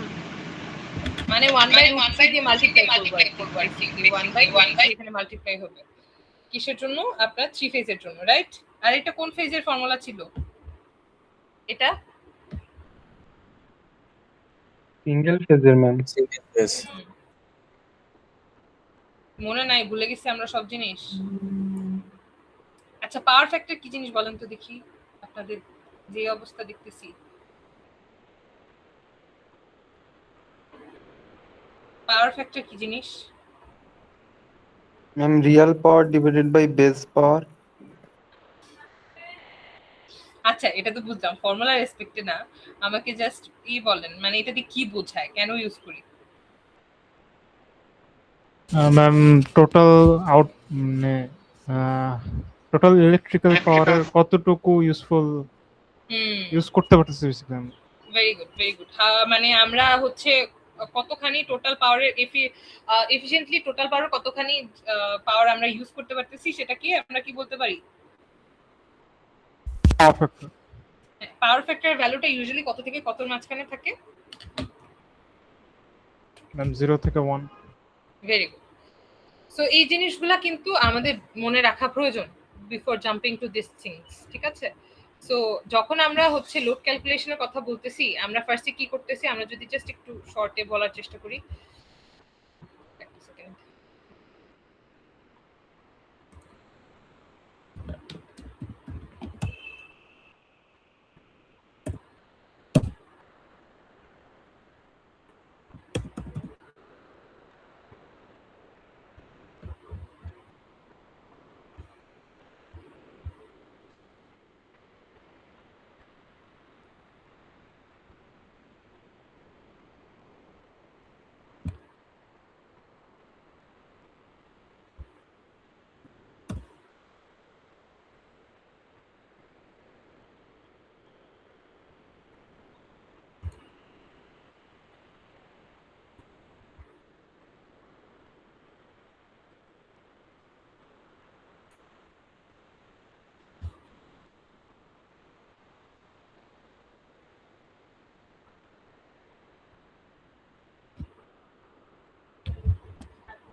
ওকে, সো আমরা যখন লোড ক্যালকুলেশনের কথা বলতেছি, লোড ক্যালকুলেশনের জন্য আমরা ফার্স্টে কি করতেছি, আমরা হচ্ছে টোটাল লোড ক্যালকুলেট করতেছি।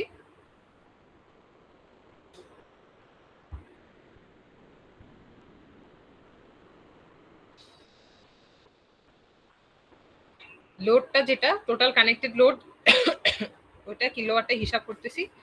সেকেন্ডলি আমরা কি করতেছি, ডিমান্ড ফ্যাক্টরটা ইউজ করতেছি। ডিমান্ড ফ্যাক্টরটা ইউজ করে ওই demand factor total calculated load যেটা আছে সেটাকে আমি ভাগ করতেছি ডিমান্ড ফ্যাক্টর দিয়ে। টোটাল লোডটা যেটা থাকবে, total load divided by demand factor, এটা ইউজ করতেছে।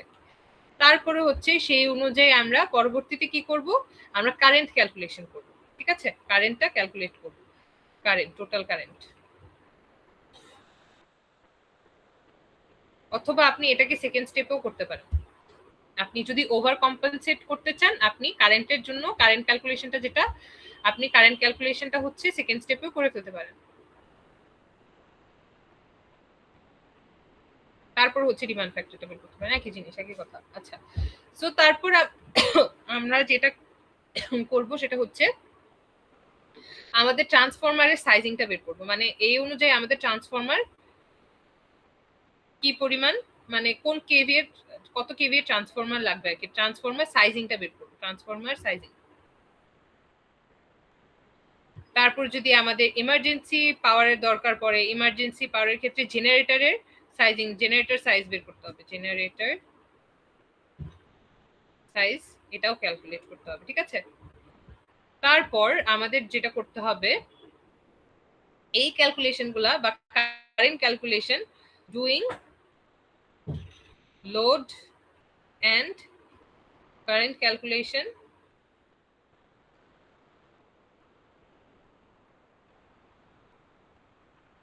circuit wise। আমাদের কি করতে হবে, circuit wise load and current calculation করতে হবে। সার্কিট ওয়াইজ কেন করব, যাতে আমরা কি করতে পারি, ওয়্যারের সাইজিং সিলেক্ট করতে পারি, ওয়্যার সাইজ সিলেকশনের জন্য।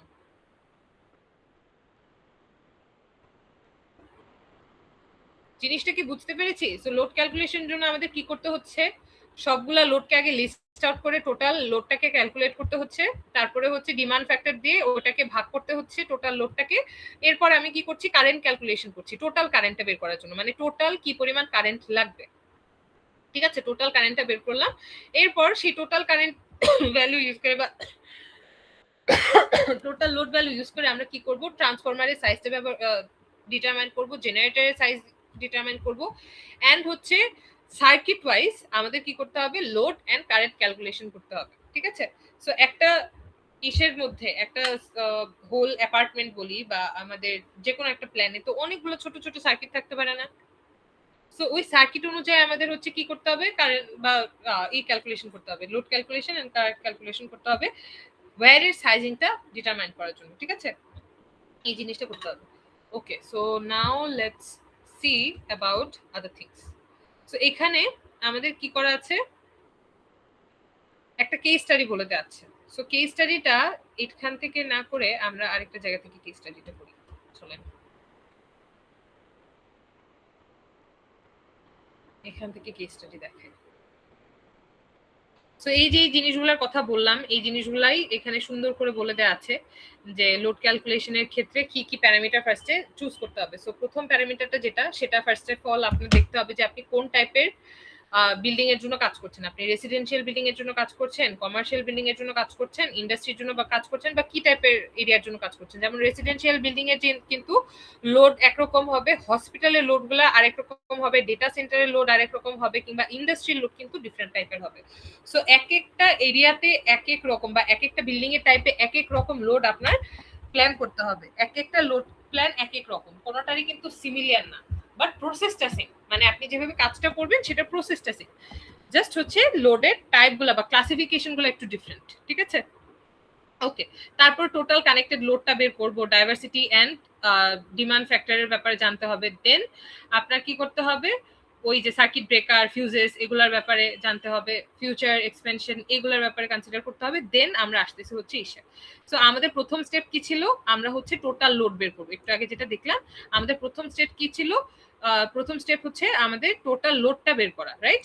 সো টোটাল লোডটা আমরা যদি বের করতে চাই, আমাদের কি করতে হবে, ফার্স্টে লিস্ট আউট করতে হবে, সবগুলো কম্পোনেন্টকে লিস্ট আউট করতে হবে।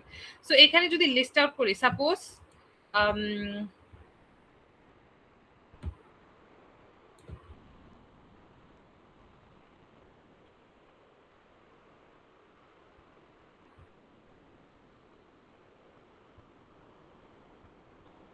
এই হচ্ছে আপনার একটা এক্সাম্পল দিল। ঠিক আছে, সো এটা একটা 6 স্টোরিড অ্যাপার্টমেন্ট বিল্ডিং। সেই অ্যাপার্টমেন্ট বিল্ডিং এ আপনার হচ্ছে তিনটা এরিয়ার জন্য আপনি ডিজাইন করছেন, একটা হচ্ছে গ্রাউন্ড ফ্লোর, আর একটা হচ্ছে স্টেয়ার আর রুফ।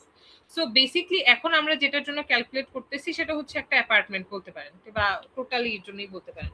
ঠিক আছে, সো গ্রাউন্ড ফ্লোর, স্টেয়ার আর রুফ মানে জেনারেল যে এরিয়াগুলো আছে সেই জেনারেল এরিয়া আর কি। সো ওই জেনারেল এরিয়াতে আপনার প্রতিটা লোডকে আগে কি করা হয়েছে, লিস্ট আউট করা হয়েছে। যেমন আপনার একটা হচ্ছে টিটি, টিটি বলতে বোঝাচ্ছে যে ফ্লোরেসেন্ট লাইট যেটা আছে আর কি। তারপরে এটারই কি আপনার 4x2 ফিট 20 ওয়াটের ফ্লোরেসেন্ট লাইট। এই ফ্লোরেসেন্ট লাইট কয়টা কোয়ান্টিটিতে আছে, 11টা, টোটাল 11টা আছে। 11 প্লাস 0 দিয়ে বোঝাচ্ছে, মানে গ্রাউন্ড ফ্লোরে 11টা, স্টেয়ারে আছে 0টা, রুফে আছে 0টা, মানে ওই ফ্লোরেসেন্ট লাইট শুধু ইসের মধ্যেই আছে আর কি, গ্রাউন্ড ফ্লোরে আছে। So total number of load কত, 11। সো এখন আপনি কি করবেন, ওয়াট পার লোড বের করলেন 100। এরকম প্রতিটা জিনিসকে আপনার কি করা হয়েছে, লাইট আইটেম গুলা সবগুলা আলাদা ক্যাটাগরি বেসিসে, যেটা বলেছিলাম যে ক্যাটাগরি বেসিসে লোড গুলাকে কি করতে হবে, লিস্ট আউট করতে হবে। সো এরকম সুন্দর করে সবগুলা লোডকে আলাদা আলাদা ক্যাটাগরি লোডকে কি করা হয়েছে, লিস্ট আউট করা হয়েছে। লিস্ট আউট করে টোটাল ওয়াট পার লোড বের করা হয়েছে। ঠিক আছে, সো আমরা কি করব, এরকম হচ্ছে আপনার প্রতিটা ক্যাটাগরি রেসপেক্টে আমরা কি করব, টোটাল লোডটা বের করব। যেমন ওইখানে লাইট আইটেমের জন্য কত ছিল, টোটাল আমরা কত পেয়েছিলাম দেখলাম, টোটাল আমরা লাইট আইটেমের জন্য পেয়েছিলাম, এই সবগুলাকে যোগ যদি করি, এই সবগুলাকে যোগ করলে আমাদের টোটাল লোডটা বের করা সম্ভব। টোটাল লোডটা আমরা বের করলাম। ঠিক আছে, বের করে সাপোজ আমি 10 কিলোওয়াটের মতো লোড পেয়েছি। ঠিক আছে, 10 কিলোওয়াটের মতো লোড পেয়েছি। এখন আমি কানেক্টেড লোড, এটা হচ্ছে ইনস্টলড লোড। ইনস্টলড লোড কি কিন্তু কখনো কনসিডারেশনে নিব না। আমাদের কি করতে হবে, কানেক্টেড লোড মানে পাওয়ার ফ্যাক্টরের সাথে মাল্টিপ্লাই করে তারপরে হচ্ছে টোটাল লোডটা কি হিসাব করতে হবে না, বলেন তো? একটা আছে হচ্ছে আপনার কোন একটা প্রোডাক্টের গায়ে লেখা যে ইনস্টল লোড কত, সেই ইনস্টল লোডকে আমার কি করতে হবে, পাওয়ার ফ্যাক্টরের সাথে মাল্টিপ্লাই করতে হবে না বলেন তো? প্রোডাক্টের স্পেসিফিকেশনে যে ইনস্টল লোডটা লেখা আছে সেই লোডকে আমার কি করতে হবে, আগে পাওয়ার ফ্যাক্টরের সাথে মাল্টিপ্লাই করতে হবে। সো আমি কি করতেছি, পাওয়ার ফ্যাক্টরের সাথে মাল্টিপ্লাই করে কানেক্টেড লোডটা বের করতেছি। সো লাইট আইটেম যতগুলো আছে সেই লাইট আইটেমের জন্য আমি কি পেলাম, 8.50 টোটাল লোড। সো ওইটাকে আমি কি করলাম, ডিমান্ড ফ্যাক্টর দিয়ে মাল্টিপ্লাই করলাম। সো এখানে ডিমান্ড ফ্যাক্টর ধরা হয়েছে 1, ডিমান্ড ফ্যাক্টর ধরে আমি কি করলাম 8.50 বের করলাম। ঠিক আছে, এরপরে হচ্ছে পাওয়ার আউটলেট। পাওয়ার আউটলেট গুলা যেগুলো আছে সেই পাওয়ার আউটলেট গুলার সবগুলা টোটাল লোড পেলাম হচ্ছে 15। সো এটার power factor according to BNBC we have to consider it 0.80। So total লোডটা এটার সাথে মাল্টিপ্লাই করলে দাঁড়ায় হচ্ছে 12। এটাকে তারপরে আবার ডিমান্ড ফ্যাক্টরের সাথে মাল্টিপ্লাই করে কত কমে গেছে দেখছেন, 8.40। মানে কি আমার প্যাকেটের গায়ে লেখা যেটা ছিল সেটা থেকে কতখানি আমি কমিয়ে আনতে পারলাম, অলমোস্ট হাফ কমিয়ে এনেছি, 15 থেকে 8, জাস্ট বিকজ অফ আপনি পাওয়ার ফ্যাক্টর এন্ড ডিমান্ড ফ্যাক্টরের সাথে মাল্টিপ্লাই করেছেন। বুঝতে পেরেছি জিনিসটা Yes, ma'am. Guys? Yes ma'am. আচ্ছা, এরপর হচ্ছে এয়ার কন্ডিশনিং ইউনিট, মানে এসি ইউনিট যেগুলো আছে। So air conditioning unit suppose হচ্ছে আপনার 20 কিলোওয়াটের মতো আছে। সেই 20 কিলোওয়াটকে আপনি কি করলেন, আপনি হচ্ছে পাওয়ার ফ্যাক্টর দিয়ে মাল্টিপ্লাই করলেন, করার পরে সবগুলার আলাদা আলাদা আপনি কি পেলেন, ডিমান্ড লোড পেলেন। এখানে এসি আছে, পাম্প আছে, লিফট আছে, ফায়ার অ্যালার্ম আছে, ইমার্জেন্সি, মানে ক্যাটাগরি বেসিসে সবগুলো জিনিসকে আমি আলাদা করলাম। লাইট টাইপের আইটেম যতগুলো আছে, পাওয়ার আউটলেট টাইপের আইটেম যতগুলো আছে, এসির আউটলেট যতগুলো আছে, পাম্প বা মোটরের যেগুলো আছে, লিফটের জন্য, ফায়ার অ্যালার্মের জন্য, ইমার্জেন্সি লাইটিং এর জন্য, ফ্যানস এর জন্য, সবগুলা ক্যাটাগরি বেসিসে আমি আলাদা আলাদা লোডের জন্য আলাদা আলাদা লোড ক্যালকুলেশন করে বের করলাম।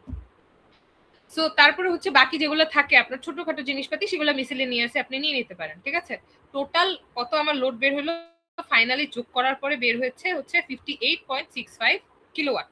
ঠিক আছে, এটা হচ্ছে total connected load after considering the power factor and the demand factor. Clear সবাই? বুঝতে পেরেছি জিনিসটা? সো আমার ম্যাক্সিমাম ডিমান্ড কত দাঁড়াচ্ছে এট এ টাইম, ম্যাক্সিমাম ডিমান্ড দাঁড়াবে হচ্ছে 58.65 কিলোওয়াট। এর থেকে বেশি তো আর যাবে না, এর থেকে বেশি যাওয়া সম্ভব না। সো এট এ টাইম সব যদি আমরা ইউজ করি, ম্যাক্সিমাম আমার ডিমান্ড দাঁড়াবে হচ্ছে কত, 58.65 কিলোওয়াট। সো তারপরে আপনার এটাকে কি করলাম, ডাইভার্সিটি ফ্যাক্টর দিয়ে আমি কি করলাম, ডিভাইড করলাম। ডাইভার্সিটি ফ্যাক্টর দিয়ে বের করবো আর কি, ডিভাইড করবো। এখন আপনারা তো মানে ডাইভার্সিটি ফ্যাক্টরের ব্যাপারে পড়ে আসছেন, ডাইভার্সিটি ফ্যাক্টর পড়ে আসছেন না?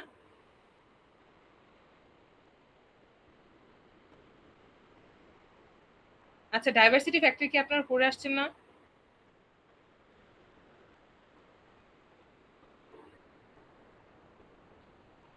গাইস মনে নাই। পড়ে আসার কথা তো। ডাইভার্সিটি ফ্যাক্টর বলতে আচ্ছা ধরেন ডাইভার্সিটি ফ্যাক্টর বলতে কি বোঝাচ্ছি, ধরেন আপনার অনেকগুলা বাসা আছে। ঠিক আছে, অনেকগুলা বাসার মধ্যে আপনার সকালবেলা হচ্ছে একটা ফ্ল্যাটে হচ্ছে সব মানুষ সকালবেলার পাখি, আর একটা হচ্ছে রাতের বেলার পাখি, মানে সব সকালে জাগে আর একটা হচ্ছে রাতের দিকে জাগে। বা এটা কি চিন্তা করতে পারেন, কিভাবে চিন্তা করব, যে ধরেন আপনার একটা বিল্ডিং আছে, সেই বিল্ডিং এর মধ্যে আপনার একটা আছে হচ্ছে ডে টাইম স্কুল, একটা স্কুল আছে, আরেকটা আছে হচ্ছে ব্যাংক, একটা বাসা বাড়িরই আছে, বা আপনার হচ্ছে নাইট অফিস আছে, একটা নাইট অফিস আছে। এখন আমাকে বলেন তো, ব্যাংক চলবে 9 to 5 পর্যন্ত, স্কুল চলবে সাপোজ 9 to 5 ধরলাম, বা 9 to 4, 9 to 5ই ধরলাম, 9 to 5 পর্যন্ত, এটাও 9 to 5 পর্যন্ত। আর নাইট টাইম স্কুল যেটা অনেক থাকে না, যে নাইটের স্কুল বা রাতের বেলার স্কুল যেগুলো, সেই রাতের বেলার স্কুলগুলো চলবে হচ্ছে ধরেন আপনার রাত্র 9টা থেকে বা সন্ধ্যা 7টা থেকে 10টা পর্যন্ত। ঠিক আছে, এরকম ধরলাম যে সন্ধ্যা 7টা থেকে 10টা পর্যন্ত চলবে। এখন এট এ টাইম সবগুলা ফ্লোরে কি একই সমান আপনার পাওয়ার কনজাম্পশন হচ্ছে? ধরেন আমরা উইন্ডো হিসেবে যদি চিন্তা করি, 9 to 5 হচ্ছে এই জায়গায় বেশি পাওয়ার কনজাম্পশন হচ্ছে, এই জায়গায় তো পাওয়ার কনজাম্পশন হচ্ছেই না বলতে গেলে। আর হচ্ছে 7 to তারপর 7 to 9 এর কথা, 9 AM এর কথা যদি চিন্তা করি, সেক্ষেত্রে আমার কি হচ্ছে, এই দুইটা বাসায় একদমই কিছু কনজাম্পশন হচ্ছে না, এইখানে পার্শিয়ালি কনজিউম হচ্ছে 7টা থেকে 10টা পর্যন্ত। ঠিক যেমন ভাবে আমাদের বাসা বাড়িতে রাতের বেলায় কি ফ্ল্যাটগুলা কি আপনার পাওয়ার কনজাম্পশন অনেক কম হয় না, দিনের বেলায় পাওয়ার কনজাম্পশনটা বেশি হয়। কিংবা এক একটা ফ্ল্যাটে এক এক টাইমে হচ্ছে পাওয়ারের ডিমান্ডটা এক এক রকম থাকে, কারো হচ্ছে সন্ধ্যার সময় পাওয়ার বেশি থাকে বা ডিমান্ড বেশি থাকে, কারো কারো দিনের বেলায়। ইউজুয়ালি অফিস গোয়িং যারা থাকে, প্রতিটা ফ্ল্যাটেই তো হচ্ছে অফিস গোয়িং মানুষ থাকে বা দিনের বেলায় কাজে যাওয়ার মানুষ থাকে। সো দিনের বেলায় কি চাপটা একটু কম থাকে, রাতের বেলার দিকে একটু চাপটা বেশি থাকে, গভীর রাতে আবার কম থাকে, তাই না?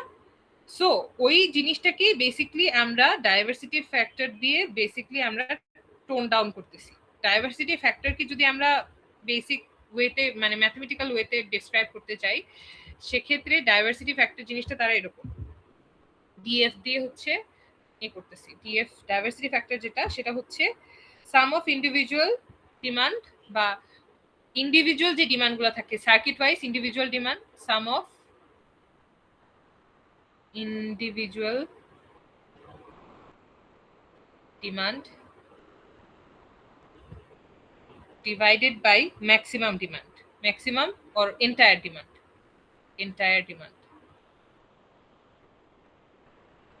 এটাকে আমরা কিভাবে ক্যালকুলেট করব? সাপোজ একটা 6 তলা একটা বিল্ডিং আছে, ঠিক আছে? সো 6 তলা বিল্ডিং এ আপনার হচ্ছে টোটাল ফ্ল্যাট আছে হচ্ছে 12টা, প্রতিটা ইউনিটে প্রতিটা ফ্লোরে হচ্ছে 2টা করে ফ্ল্যাট আছে, 2টা করে ইউনিট আর কি, 2টা করে ইউনিট। আপনি কি করলেন, প্রতিটা ইউনিটের জন্য একটা করে তো সাব ডিস্ট্রিবিউশন বোর্ড থাকবে, রাইট? সো আপনি কি করলেন, ওই সাব ডিস্ট্রিবিউশন বোর্ডগুলোকে ইন্ডিভিজুয়াল ডিমান্ড হিসেবে কনসিডার করলেন, মানে এই ফ্ল্যাটের ইন্ডিভিজুয়াল ডিমান্ড কত, এই ফ্ল্যাটের ইন্ডিভিজুয়াল ডিমান্ড কত, এই ফ্ল্যাটের ইন্ডিভিজুয়াল ডিমান্ড কত। আপনি কি করলেন, সবগুলা ইন্ডিভিজুয়াল ডিমান্ডকে, এটার যে ইন্ডিভিজুয়াল ডিমান্ড বের হয়, এটার যে বের হয় সবগুলা ডিমান্ডকে কি করলেন, আপনি একসাথে যোগ করলেন, যোগ করে যে ভ্যালুটা পেলেন সেটা ধরলাম এক্স। আর প্রতিটা সবগুলা ডিমান্ডকে একসাথে যোগ করলেন, সবগুলা ডিমান্ড বলতে বোঝাচ্ছি এই যে এই ডিমান্ডটা যেটা এন্টায়ার ডিমান্ড আমাদের এখানে কত বের হয়েছে, 58.65 এট এ টাইম সব যদি রান করতে থাকে, সেক্ষেত্রে এন্টায়ার ডিমান্ড যেটা বের হলো সেটা হচ্ছে ওয়াই।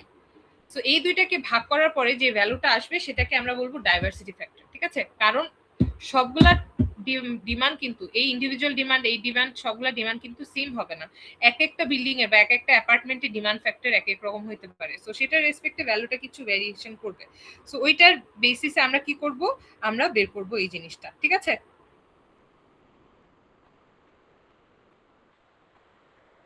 সবাই কি বুঝলাম?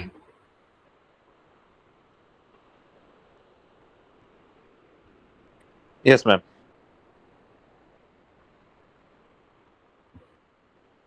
আচ্ছা, ধরেন আপনার এটাকে যদি আরেকটু ইজি ওয়েতে বোঝানোর চেষ্টা করি একটা এক্সাম্পল দিয়ে, ঠিক আছে?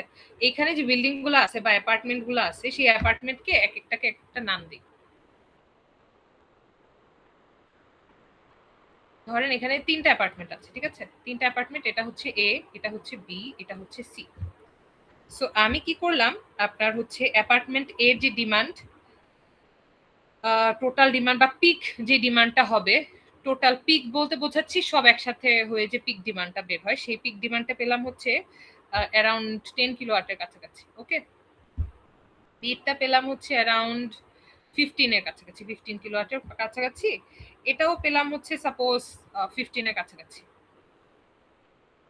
15 কিলোওয়াটের কাছাকাছি। ওকে, আর এই যে 3টা আপনার ফ্ল্যাট আছে, সেই 3টা ফ্ল্যাটকে তো আপনার একটা এখানে একটা ট্রান্সফরমার আছে, সাপোজ ধরলাম এখানে একটা ট্রান্সফরমার আছে, ঠিক আছে? এই ট্রান্সফরমার থেকে মেইন লাইনে কারেন্টটা আসবে তো একটা জায়গায়, কিলোওয়াট মিটারটা যেটা বা মেইন ডিস্ট্রিবিউশন বোর্ড যেটাই আছে। তো এই ট্রান্সফরমার কি এই লাইন দিয়ে এখানে আসবে, তারপর হচ্ছে এখান থেকে কি যাবে আপনার, আপনি কি করতেছেন, আপনি 3টা সাব ডিস্ট্রিবিউশন বোর্ডে আলাদা আলাদা কি দিচ্ছেন, লাইন দিয়ে কানেকশন দিচ্ছেন ডিফারেন্ট ফ্ল্যাটে।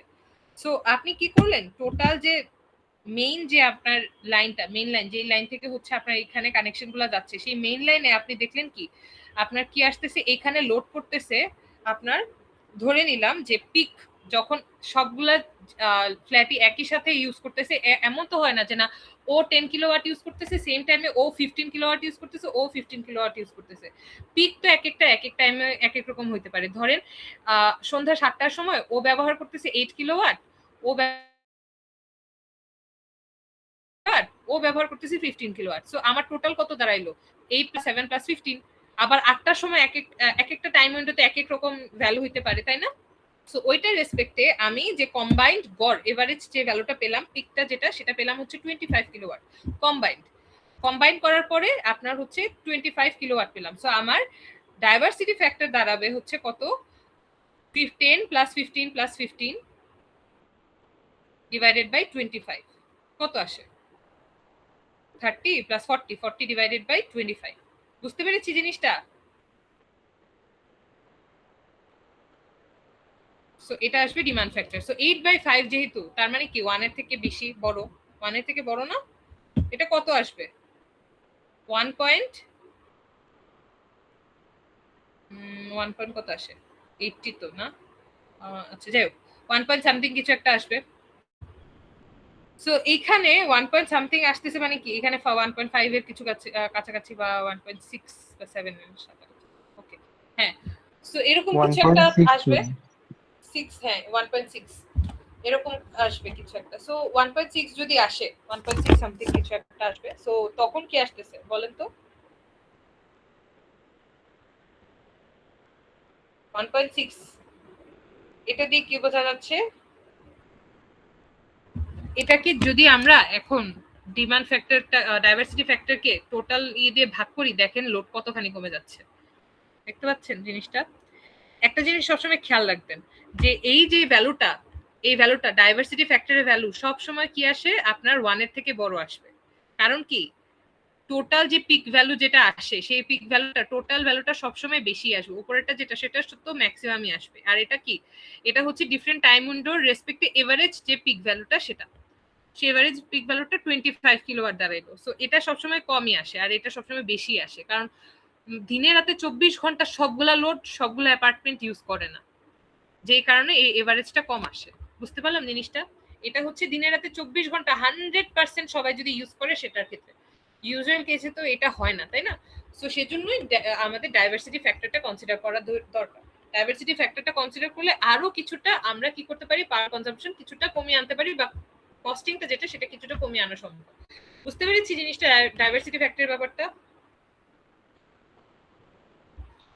সো এখানে ডাইভার্সিফাইড ম্যাক্সিমাম ডিমান্ড যেটা দাঁড়ায়, সেটা হচ্ছে কত দাঁড়াচ্ছে? আমরা যদি এটাকে ডিভাইড করি 45.82 কিলোওয়াট দাঁড়াচ্ছে। মানে আমি কি করলাম, টোটাল লোডকে ডাইভার্সিটি ফ্যাক্টর দিয়ে ভাগ করে দিলাম। সো কত আসতেছে? 45.82 কিলোওয়াট।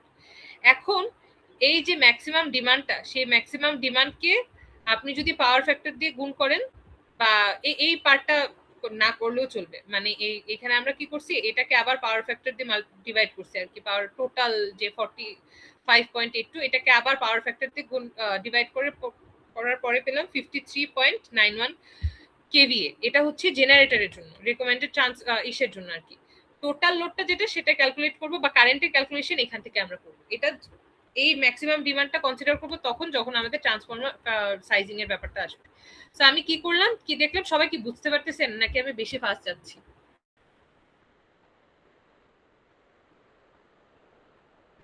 গাইস, No, ma'am, আর it's you fine. With me? আচ্ছা, না বুঝতে পারলে আমাকে অবশ্যই প্রশ্ন করবেন কিন্তু, বা স্টপ করবেন যে ম্যাম এই জায়গায় একটু ইলাবোরেটলি ডিসক্রাইব করা দরকার। ঠিক আছে? সো এখানে আমি স্টেপ বাই স্টেপ সবগুলো জিনিস বলে দিয়েছি যে কোনটার পরে কোনটা কি করতেছি। প্রথমে আমরা কি করলাম, কানেক্টেড লোড রিয়েল পাওয়ারটা যেটা, সেটা বের করলাম। তারপরে হচ্ছে আমরা ডিমান্ড লোড পার সার্কিট বের করতেছি, পার সার্কিটে কত। তারপরে হচ্ছে ম্যাক্সিমাম ডিমান্ডটা বের করতেছি, ডাইভার্সিফাইডটা যেটা। তারপরে হচ্ছে ফুল লোড কারেন্টটা যেটা, মানে কারেন্ট ভ্যালুটা বের করবো। এরপরে জাস্ট ট্রান্সফরমার রেটিং বা ট্রান্সফরমার সাইজিংটা বের করতেছি। ঠিক আছে? সো এখানে কি করতেছি আমি, আমার এখানে যে ভ্যালুটা পেলাম, ডাইভার্সিফাইড ম্যাক্সিমাম ডিমান্ড পেলাম হচ্ছে 45.82 কিলোওয়াট। এখন এখান থেকে আমি যদি কারেন্ট ভ্যালু বের করতে চাই, যেহেতু টোটালটা বের করতেছি, টোটালের জন্য তো আমার সিঙ্গেল ফেজে ক্যালকুলেশন করা লাগবে না, বলেন তো? সিঙ্গেল ফেজ ক্যালকুলেশন করবো না থ্রি ফেজ করবো? থ্রি ফেজ লাগবে না আমাদের, বলেন তো? কারণ এখানে কি আছে, মোটর আছে না? বুঝতেছি জিনিসটা? পানির পাম্প আছে না, মোটর আছে না, সো আমাদের কি লাগবে? 3 ফেজের কারেন্ট লাগবে না? Yes, ma'am. 3 ফেজের কারেন্ট ভ্যালু লাগবে। আর 3 ফেজের কারেন্ট ভ্যালুতে আমাদের ভোল্টেজ ভ্যালু কত? 400 ধরি আমরা। আর সিঙ্গেল ফেজের জন্য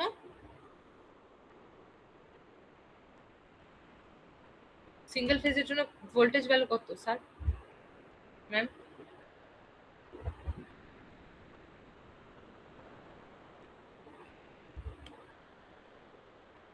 মনে পড়ছে?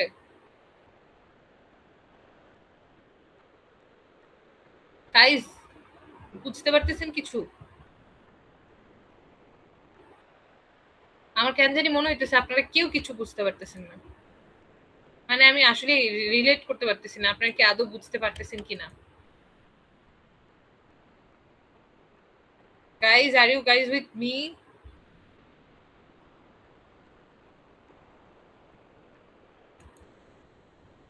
আচ্ছা, এইখানে ট্রান্সফরমার সাইজিং পর্যন্ত আমি পড়ায় আজকে শেষ করে দিব।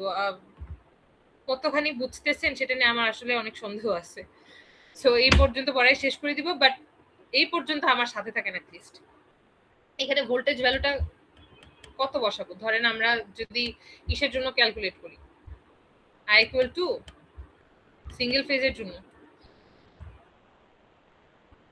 এখানে যদি আপনার সিঙ্গেল ফেজের জন্য আমার কারেন্ট ক্যালকুলেশন করতে হইতো, আমি কি করতাম? এখানে করতাম হচ্ছে আপনার I equal to P divided by টোটালটা যেটা বা পাওয়ার ভ্যালু যেটা আসছে সেটাকে কি করতাম আমরা V ইনটু পাওয়ার ফ্যাক্টর এটা দিয়ে মাল্টিপ্লাই করতাম না, বাই করতাম না। সো এখানে আমি কি করতেছি? আমি বের করতেছি এই যে এই জিনিসটা। So P divided by P এর ভ্যালু সাপোজ 20 কিলোওয়াটের মতো আসলো, ঠিক আছে? 20 কিলোওয়াট। ভোল্টেজ ভ্যালু এখানে কত বসাবো? 230 বসাবো নাকি 220 বসাবো? 220, ma'am. 220 বসাবো। আর পাওয়ার ফ্যাক্টরটা আমার ভ্যালুটা 0.8, ইউজুয়ালি আমরা 85 ধরে নিই। সো 0.8 বসিয়ে তারপর হচ্ছে টোটাল যে কারেন্টটা সেটা বের করব। যদি 3 ফেজের জন্য হয়, 3 ফেজের জন্য আমাদের কি করতে হবে? I equal to P divided by √3 V into PF. So এখানে আমাদের কি করতে হচ্ছে? ফার্স্টে পাওয়ার ভ্যালু মানে যেটা পেলাম সাপোজ 58 কিলোওয়াট, ওকে? সো তারপর √3 এখানে ভোল্টেজ ভ্যালু কত আসবে? 400 না? 400, ma'am. ইনটু পাওয়ার ফ্যাক্টরের যে ভ্যালুটা আছে সেটা বসিয়ে তারপর যে রেজাল্টটা আসবে সেই রেজাল্টটা পাবো, ঠিক আছে? এখন আমি কিন্তু কি হিসাব করতেছি? টোটাল কারেন্ট হিসাব করতেছি। টোটাল কারেন্ট বলতে এই বিল্ডিং এ কি পরিমাণ কারেন্ট লাগবে, সবগুলা ফ্ল্যাট মিলায়ে, সব এরিয়া মিলায়ে এই বিল্ডিং এর টোটাল কারেন্ট কত লাগবে, মানে ট্রান্সফরমার থেকে কতখানি কারেন্ট এটার ভিতরে যাবে আর কি, ঠিক আছে? সেটাই হিসাব করতেছি। তো অবশ্যই এটা কি আমার 3 ফেজের ক্যালকুলেশন করতে হবে, সিঙ্গেল ফেজের ক্যালকুলেশন করলে হবে, কারণ আমার 3 ফেজেরও তো কোনো কম্পোনেন্ট এখানে থাকতে পারে না। সো আমার সেই হিসেবে কি 3 ফেজের ক্যালকুলেশনটা করতে হবে না, বা 3 ফেজের ওয়্যার ইউজ করতে হবে। বুঝতে পারতেছি জিনিসটা? জি, ma'am. তো সেজন্য এখানে আমি 3 ফেজের হিসাব করতেছি। বাট কোন একটা অ্যাপার্টমেন্টে যদি হেভি মেশিনারি না থাকে, আপনার যদি সবগুলা কম্পোনেন্ট যেটা আপনি ইউজ করতেছেন সব সিঙ্গেল ফেজের কম্পোনেন্ট হয়, সেক্ষেত্রে আমরা কি করব? জাস্ট উপরের ফর্মুলা দিয়ে ওই পার্টিকুলার অ্যাপার্টমেন্টের জন্য আমি কি করব? টোটাল কারেন্টটা বের করব। আমার তো এখানে কি করতে হচ্ছে? আমার কিন্তু বিল্ডিং এর জন্য টোটালটা বের করতে হচ্ছে, তারপরে হচ্ছে অ্যাপার্টমেন্ট ওয়াইজ টোটাল বের করতে হচ্ছে, পরে আপনার সার্কিট ওয়াইজ টোটাল বের করতে হচ্ছে। একটা অ্যাপার্টমেন্টের মধ্যে মাল্টিপল সার্কিট থাকতে পারে, 10টা 11টা সার্কিট থাকতে পারে। সো ওই অ্যাপার্টমেন্ট ওয়াইজ কি করতে হচ্ছে? সার্কিটের ক্যালকুলেশন করতে হচ্ছে। ওই সার্কিট ওয়াইজ মানে সার্কিট 1 এ কত কারেন্ট লাগবে, সার্কিট 2 তে কত কারেন্ট লাগবে সেটা বের করতে হচ্ছে। ওই সার্কিট থেকে একটা সার্কিটের আন্ডারে আবার হচ্ছে 6টা থেকে 7টা কম্পোনেন্ট থাকতে পারে, সেই 6টা থেকে 7টা কম্পোনেন্টে কি পরিমাণ কারেন্ট যাবে সেটার ক্যালকুলেশনও করে দেখাইতে হবে। প্রতিটা সুইচ বোর্ডে কি পরিমাণ কারেন্ট যাচ্ছে, সেই সুইচ বোর্ড থেকে আপনি যখন আপনার ফ্যান লাইটে কানেকশন দিচ্ছেন, সেই ফ্যান লাইটে আপনার কোন তারটা চুজ করতে, কোন তারটা লাগাইতে হবে সেটার জন্য আবার কি করতে হবে? ওইটার জন্য কারেন্ট ক্যালকুলেশন করতে হবে। বুঝতেছেন কত ধাপে কারেন্ট ক্যালকুলেশন করতে হবে? অনেক ধাপে কারেন্ট ক্যালকুলেশন করতে হবে, কারণ without the current calculation you can not identify the wire size. আর কি বলতে গেলে ওয়্যারের যে সাইজটা বা কোন ওয়্যারটা আমাদের চুজ করতে হবে, সেই ওয়্যারের সাইজটাকে আমি প্রপার ওয়েতে চুজ করতে পারবো না, ঠিক আছে? সেটাকে চুজ করার জন্য আমার কি লাগবে? প্রতিটা স্টেপে কারেন্ট ক্যালকুলেশন করতে হবে। প্রতিটা স্টেপে লোড অ্যাকুমুলেট করে সেই লোডের রেসপেক্টে কারেন্ট ক্যালকুলেশন করতে হবে। বুঝতে পারতেছি এখন জিনিসটা? Yes, ma'am. আর এখন আমি যে ভ্যালুগুলো দেখাচ্ছি আপনাদেরকে সেটা হচ্ছে টোটাল, মানে একটা বিল্ডিং এর টোটাল কি পরিমাণ ভ্যালু লাগতেছে সেই অনুযায়ী হচ্ছে আমরা কি করতেছি? কারেন্ট ক্যালকুলেশন করতেছি, লোড ক্যালকুলেশন করতেছি। এখানে যে লিস্টিং গুলো দেওয়া, এই লিস্টিং গুলো কিন্তু টোটাল বিল্ডিং এর রেসপেক্টে দেওয়া, ঠিক আছে? 10th ফ্লোর একটা কমার্শিয়াল বিল্ডিং, সেই কমার্শিয়াল বিল্ডিং এর রেসপেক্টে হচ্ছে এই জিনিসটা দেওয়া আছে। আচ্ছা, এখন আমি টোটাল কারেন্টটা পেলাম হচ্ছে 78 অ্যাম্পিয়ার। টোটাল কারেন্ট যখন আমি হিসাব করলাম সেটা পেলাম কত? 78 অ্যাম্পিয়ার। সো তারপরে আমি যেটা করতেছি, ট্রান্সফরমারের রেটিংটা বের করতেছি। সো ট্রান্সফরমারের রেটিং বের করার ফর্মুলা কি? আপনি যেটা করবেন, আপনার মেইন যে এটা যেটা বের হইছে, টোটাল লোডটা যেটা বের হইছে, ম্যাক্সিমাম ডিমান্ডটা যেটা, সেই ম্যাক্সিমাম ডিমান্ডকে আপনি কি করতেছেন, ডিজাইন মার্জিন একটা। ডিজাইন মার্জিন বলতে বোঝাচ্ছে কি, যে কি পরিমাণ আপনার এক্সট্রা ইউজ হইতে পারে সেই ডিমান্ড। এই যে একজন জিজ্ঞেস করলেন না যে ম্যাম আমরা তো আমাদের তো ওভার কম্পেনসেট করার কথা, সো ওভার কম্পেনসেশনটা কোথায় করতেছি? এই যে এই জায়গায় হচ্ছে আমরা ওভার কম্পেনসেশনটা করবো, বুঝছেন? সাইজিংটা যখন আমরা চিন্তা করবো যে ট্রান্সফরমারের সাইজটা কিরকম হওয়া উচিত, সো তখন এই জায়গায় আমরা হচ্ছে ওভার কম্পেনসেশন করতেছি। সো আমি কি করলাম, এটাকে আপনি চাইলে আগে হচ্ছে আপনার পাওয়ার ফ্যাক্টর দিয়ে ভাগ করে এই জিনিসটা করতে পারেন, অথবা এটাকে কি করতে পারেন, এইভাবে হচ্ছে বেসিক্যালি ফর্মুলাটা বের করতে পারেন। আচ্ছা,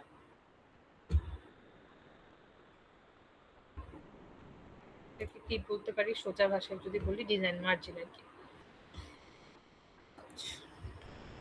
সো টোটাল লোড ট্রান্সফরমারের সাইজটা যেটা হবে,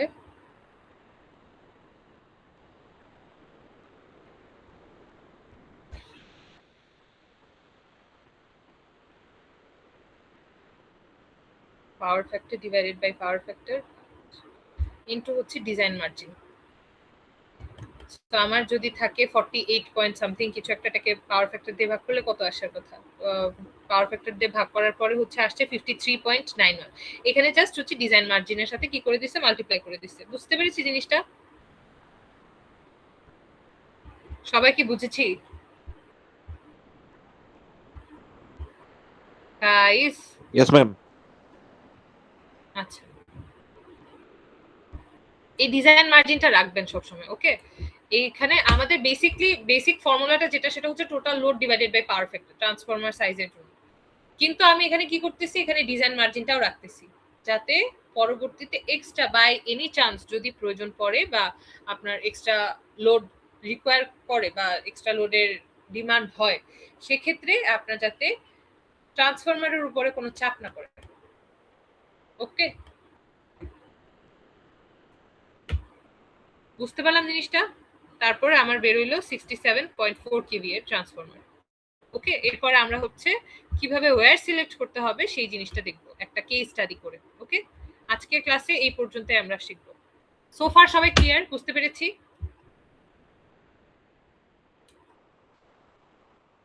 গাইস? সোফার ম্যাম আমরা ক্লিয়ার? ট্রান্সফরমারের সাইজটা ma'am. আমরা total load divided by power factor into হচ্ছে Power factor. Design margin. Design margin, হ্যাঁ হ্যাঁ।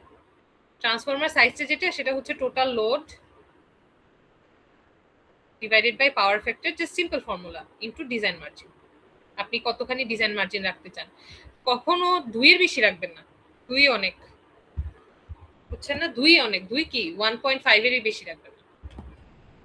আপনি যদি খুব হিসাব করে মানে ডাইভার্সিটি ফ্যাক্টর, তারপর হচ্ছে ডিমান্ড ফ্যাক্টর অতিরিক্ত করে হিসাব করে থাকেন, ইউজুয়ালি আমরা যদি ডাইভার্সিটি ফ্যাক্টরটা ক্যালকুলেট না করি, সেটা আমাদের দরকারই পড়ে না, ডিজাইন মার্জিনটাই আনার দরকার পড়ে না। বাট ডাইভার্সিটি ফ্যাক্টর হিসাব করলে একটা সুবিধা হচ্ছে কি, যে আপনার আমাদের ওয়্যারটা যেটা, সেই ওয়্যারটার কস্টিংটা কমানো যায়। কিন্তু ট্রান্সফরমারের উপরে বাইরে চান্স যাতে কোনো চাপ না করে, সেটার জন্য আমরা ডিজাইন মার্জিনটা পরবর্তীতে আবার চিন্তা করে রাখি আর কি। সেটার জন্য মেইন লাইনে যে তারটা থাকে যাতে সুরক্ষিত থাকে, সেই অনুযায়ী আমরা হচ্ছে এটা হিসাব করি, ট্রান্সফরমারের সাইজটা হিসাব করি আর কি, এটার উপরে যাতে কোনো এক্সট্রা চাপ না পড়ে। ডাইভার্সিটি ফ্যাক্টর হিসাব না করলে এটা দরকার পড়তো না, বাট ডাইভার্সিটি ফ্যাক্টর ইউজ করতেছে আবার হচ্ছে তারের কস্টিং কমানোর জন্য, মানে আমার বাজেট করার জন্য, লিমিটের মধ্যে রাখার জন্য। সেজন্য এখানে ডিজাইন মার্জিনটা হিসাব করতেছে। এই জিনিসটা একটু ভালো করে প্র্যাকটিস করলে আপনাদের মাথায় ভালোভাবে ঢুকে যাবে। আজকে ক্লাসে ওভারওয়েলমিং লাগতে পারে, অনেকগুলো জিনিস শিখছে তো সেজন্য একটু ওভারওয়েলমিং লাগতে পারে, বাট ডোন্ট ওয়ারি, আমরা যখন এই জিনিসগুলো একটু এক্সাম্পল আকারে দেখবো তখন আরো ক্লিয়ার হয়ে যাবে। ঠিক আছে? নেক্সট ক্লাসে আমরা এক্সাম্পলের বেসিসে দেখবো। আজকে জাস্ট ফর্মুলাগুলো দেখলাম, টার্মসগুলোর সাথে পরিচিত হলাম। সো এইটুকু পড়লেই যথেষ্ট। আপনাদের নেক্সট ক্লাসে ভালোভাবে পড়ে আসবেন, আমি নোটগুলো দিয়ে দেবো না, ভালোভাবে পড়ে আসবেন, পড়লে তাহলে জিনিসগুলো আর যখন আপনি সার্কিট প্ল্যান করবেন তখন আরো ডিটেলসে মাথায় ক্লিয়ার হয়ে যাবে। ঠিক আছে? ওকে ওকে ম্যাম। ঠিক আছে, ওকে দেন। আর কিছু কি করবেন? আচ্ছা, সার্কিটের প্ল্যান কেমনে করতে হয় বা সার্কিটের ক্যাটাগরি কিভাবে আজকে দেখাই দিই একটু, নাকি নেক্সট ক্লাসে গাইস? ম্যাম নেক্সট ক্লাসে দিলেই ভালো হয়। ম্যাম নেক্সট ক্লাস ভালো ম্যাম। সবই তো নেক্সট ক্লাসে দিলেই ভালো হয় আপনাদের জন্য। আচ্ছা, সার্কিট গ্রুপিংটা যেটা, সেটা নেক্সট ক্লাসে তাহলে দেখাই দেবো না। সার্কিট কিভাবে আমরা বানাই আর কি, সার্কিটের প্ল্যান কিভাবে করি, জাস্ট একটু হালকা আইডিয়া দিয়ে দিই, যাতে নেক্সট ক্লাসে যদি আপনারা সার্কিট প্ল্যান করেন, মানে অটোক্যাডে কাজ করেন, যাতে আইডিয়া থাকে। সো যখন আমরা সার্কিট প্ল্যান করবো, ধরেন আমাদের জিনিসটা কিভাবে কানেক্টেড থাকে, জাস্ট হালকা একটা আইডিয়া দিয়ে দিই, বেশি ডিপে যাবে না। প্রথমে কি আসে? প্রথমে আসে হচ্ছে আপনার একটা বিল্ডিং এর কথা যদি চিন্তা করি, থাকে হচ্ছে মেইন বা ট্রান্সফরমার থেকে আসবে হচ্ছে আপনার কি, আপনার মিটারে বা মেইন ডিস্ট্রিবিউশন বোর্ডের রেসপেক্টে যদি চিন্তা করি, আসবে কোথায়? এমডিবি তে, মেইন ডিস্ট্রিবিউশন বোর্ডে। ঠিক আছে? সো ওই মেইন ডিস্ট্রিবিউশন বোর্ড থেকে যাবে হচ্ছে মাল্টিপল সাব ডিস্ট্রিবিউশন বোর্ডগুলো কোন কোন অনুযায়ী থাকবে? সাব ডিস্ট্রিবিউশন বোর্ডগুলো থাকবে আপনার হচ্ছে অ্যাপার্টমেন্ট অনুযায়ী। ঠিক আছে? ধরেন আপনার 12টা অ্যাপার্টমেন্ট যদি থাকে, 12টা অ্যাপার্টমেন্টে 12টা সাব ডিস্ট্রিবিউশন বোর্ড, বা 3টা যদি থাকে 3টাতে 3টা আলাদা আলাদা সাব ডিস্ট্রিবিউশন বোর্ড। কিছু সাব ডিস্ট্রিবিউশন বোর্ড থাকবে, কিছু ছোট ছোট শুধু ডিস্ট্রিবিউশন বোর্ড থাকবে। ছোট ডিস্ট্রিবিউশন বোর্ড মানে আপনার সার্কিট ব্রেকার যেগুলো আছে, সিঙ্গেল সার্কিট ব্রেকার, সেই অনুযায়ী আর কি আপনার মেইন লাইন থেকে কানেকশন গেল। সো ওইটার ভেতরে সাব ডিস্ট্রিবিউশন বোর্ড, যেটা একটা সাব ডিস্ট্রিবিউশন বোর্ডের ভেতরে কি আপনারা যদি দেখেন, অনেক ছোট ছোট সার্কিট ব্রেকার থাকে না? অনেক ছোট ছোট ব্ল্যাক কালারের সুইচ থাকে না? দেখছেন ছোট ছোট circuit breaker guys? Yes ma'am. বাসা বাড়িতে দেখছেন না? Yes ma'am. সো এই যে সার্কিট ব্রেকারের কথা বলতেছি, সেই সার্কিট ব্রেকারটা বেসিক্যালি কি? সার্কিটের প্রোটেক্টর বলতে পারি আমরা, রাইট? সো সার্কিটের যে প্রোটেক্টর গুলা, সেই প্রোটেক্টর গুলা কিভাবে কাজ করে, মানে এক একটা সার্কিটকে কন্ট্রোল করতেছে, তাই না? এক একটা সার্কিট ব্রেকার কি এক একটা সার্কিটকে কন্ট্রোল করতেছে। সো একটা বাসার ভিতরে সাপোজ এটার ভিতরে 5টা সার্কিট আছে, সার্কিট 1, সার্কিট 2, সার্কিট 3, এরকম হচ্ছে একটা সাব ডিস্ট্রিবিউশনের ভিতরে মাল্টিপল সার্কিট থাকে। ঠিক আছে? অনেকগুলো সার্কিট থাকে। এই সার্কিটগুলো কিভাবে প্ল্যান করতে হয় সেটাই আমরা এখন দেখবো, যে সার্কিটগুলো কিভাবে বানাবো। এই যে বলতেছি সার্কিট 5টা সার্কিট, 6টা সার্কিট, কয়টা সার্কিট আমাদের দরকার পড়বে, বা এক একটা সার্কিটের আন্ডারে কি কি রাখবো, সেই জিনিসগুলো এখন একটু দেখি।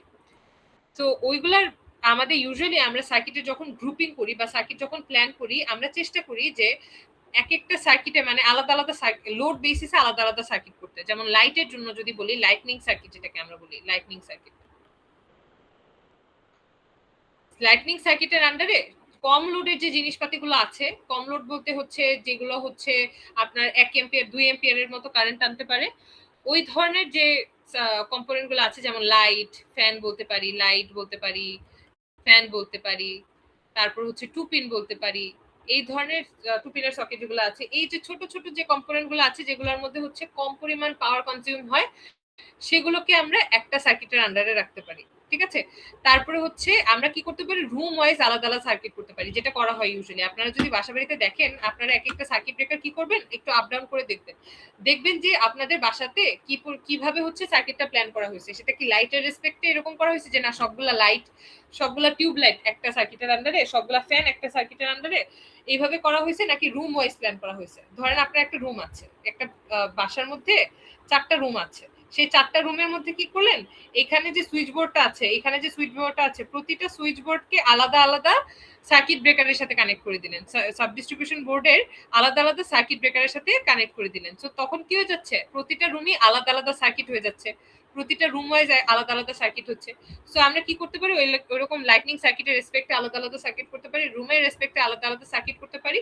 আর আমরা জেনারেলি কি করি, পাওয়ার বা সকেট গুলা যেগুলো থাকে, 3 পিন গুলা বা 2 পিন গুলা, এগুলোকে 2 পিন গুলাকে আলাদা রাখি না, 3 পিন গুলাকে আমরা কি করি, আলাদা আলাদা সকেট আকারে তৈরি করতে পারি, বা আলাদা আলাদা সার্কিট আকারে রাখতে পারি আর কি। ধরেন সবগুলা একটা সার্কিটের মধ্যে সবগুলা 3 পিন, এরকম এসি ইউনিট যেগুলো আছে সেগুলোকে আমরা চেষ্টা করবো একদম ডিফারেন্ট সার্কিট আকারে রাখতে, ঠিক আছে? তারপর কিচেনের যে লোডগুলো থাকে, ফ্রিজ, মাইক্রোওয়েভ, এগুলোর জন্য আলাদা আলাদা সার্কিট রাখবো যাতে কোনো ধরনের কোনো অ্যাক্সিডেন্ট না হয়। ইউজুয়ালি যেটা হয়, একটা সার্কিটের আন্ডারে একটা লোড যদি ক্ষতিগ্রস্ত হয় সেটার ক্ষেত্রে কিন্তু আরেকটা লোডের উপরেও চাপ পড়ে না? বলেন তো, অ্যাক্সিডেন্ট যদি হয়, শর্ট সার্কিট যদি হয়, তখন কি একটা কম্পোনেন্ট নষ্ট হলে কি আরেকটা কম্পোনেন্টও নষ্ট হয়ে যাওয়ার চান্সেস থাকে। সো সেজন্য আমরা চেষ্টা করি যে ছোট ছোট লোডগুলো যেগুলো আছে সেগুলোকে একটা সার্কিটের আন্ডারে রাখতে, রুম ওয়াইজ সার্কিটগুলো সেপারেট রাখতে, এসি ইউনিট বা হেভি মেশিনারি আইটেম যেগুলো আছে সেগুলোকে আলাদা আলাদা সার্কিটে রাখতে। বুঝতে পারলাম জিনিসটা? এভাবে হচ্ছে আমরা গ্রুপিং গুলা করি। ওকে, বুঝতে পেরেছি সবাই? কারো কোনো প্রশ্ন আছে? No ma'am. হ্যাঁ, রামেশে কিছু জিজ্ঞেস করছিলেন।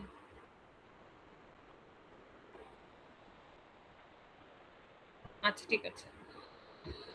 সো চলেন তাহলে, আজকে আর অ্যাটেন্ডেন্স দিব না, যেহেতু অনলাইনে ক্লাস নিচ্ছি, অ্যাটেন্ডেন্স নিব না, সবাই প্রেজেন্ট। সো আজ যদি প্রশ্ন কোনো না থাকে তাহলে আজকে ক্লাসটা এখানেই শেষ করবো। আর কারো কোনো প্রশ্ন বা কোনো কিছু ডিসকাস করার আছে আজকে ক্লাস নিয়ে?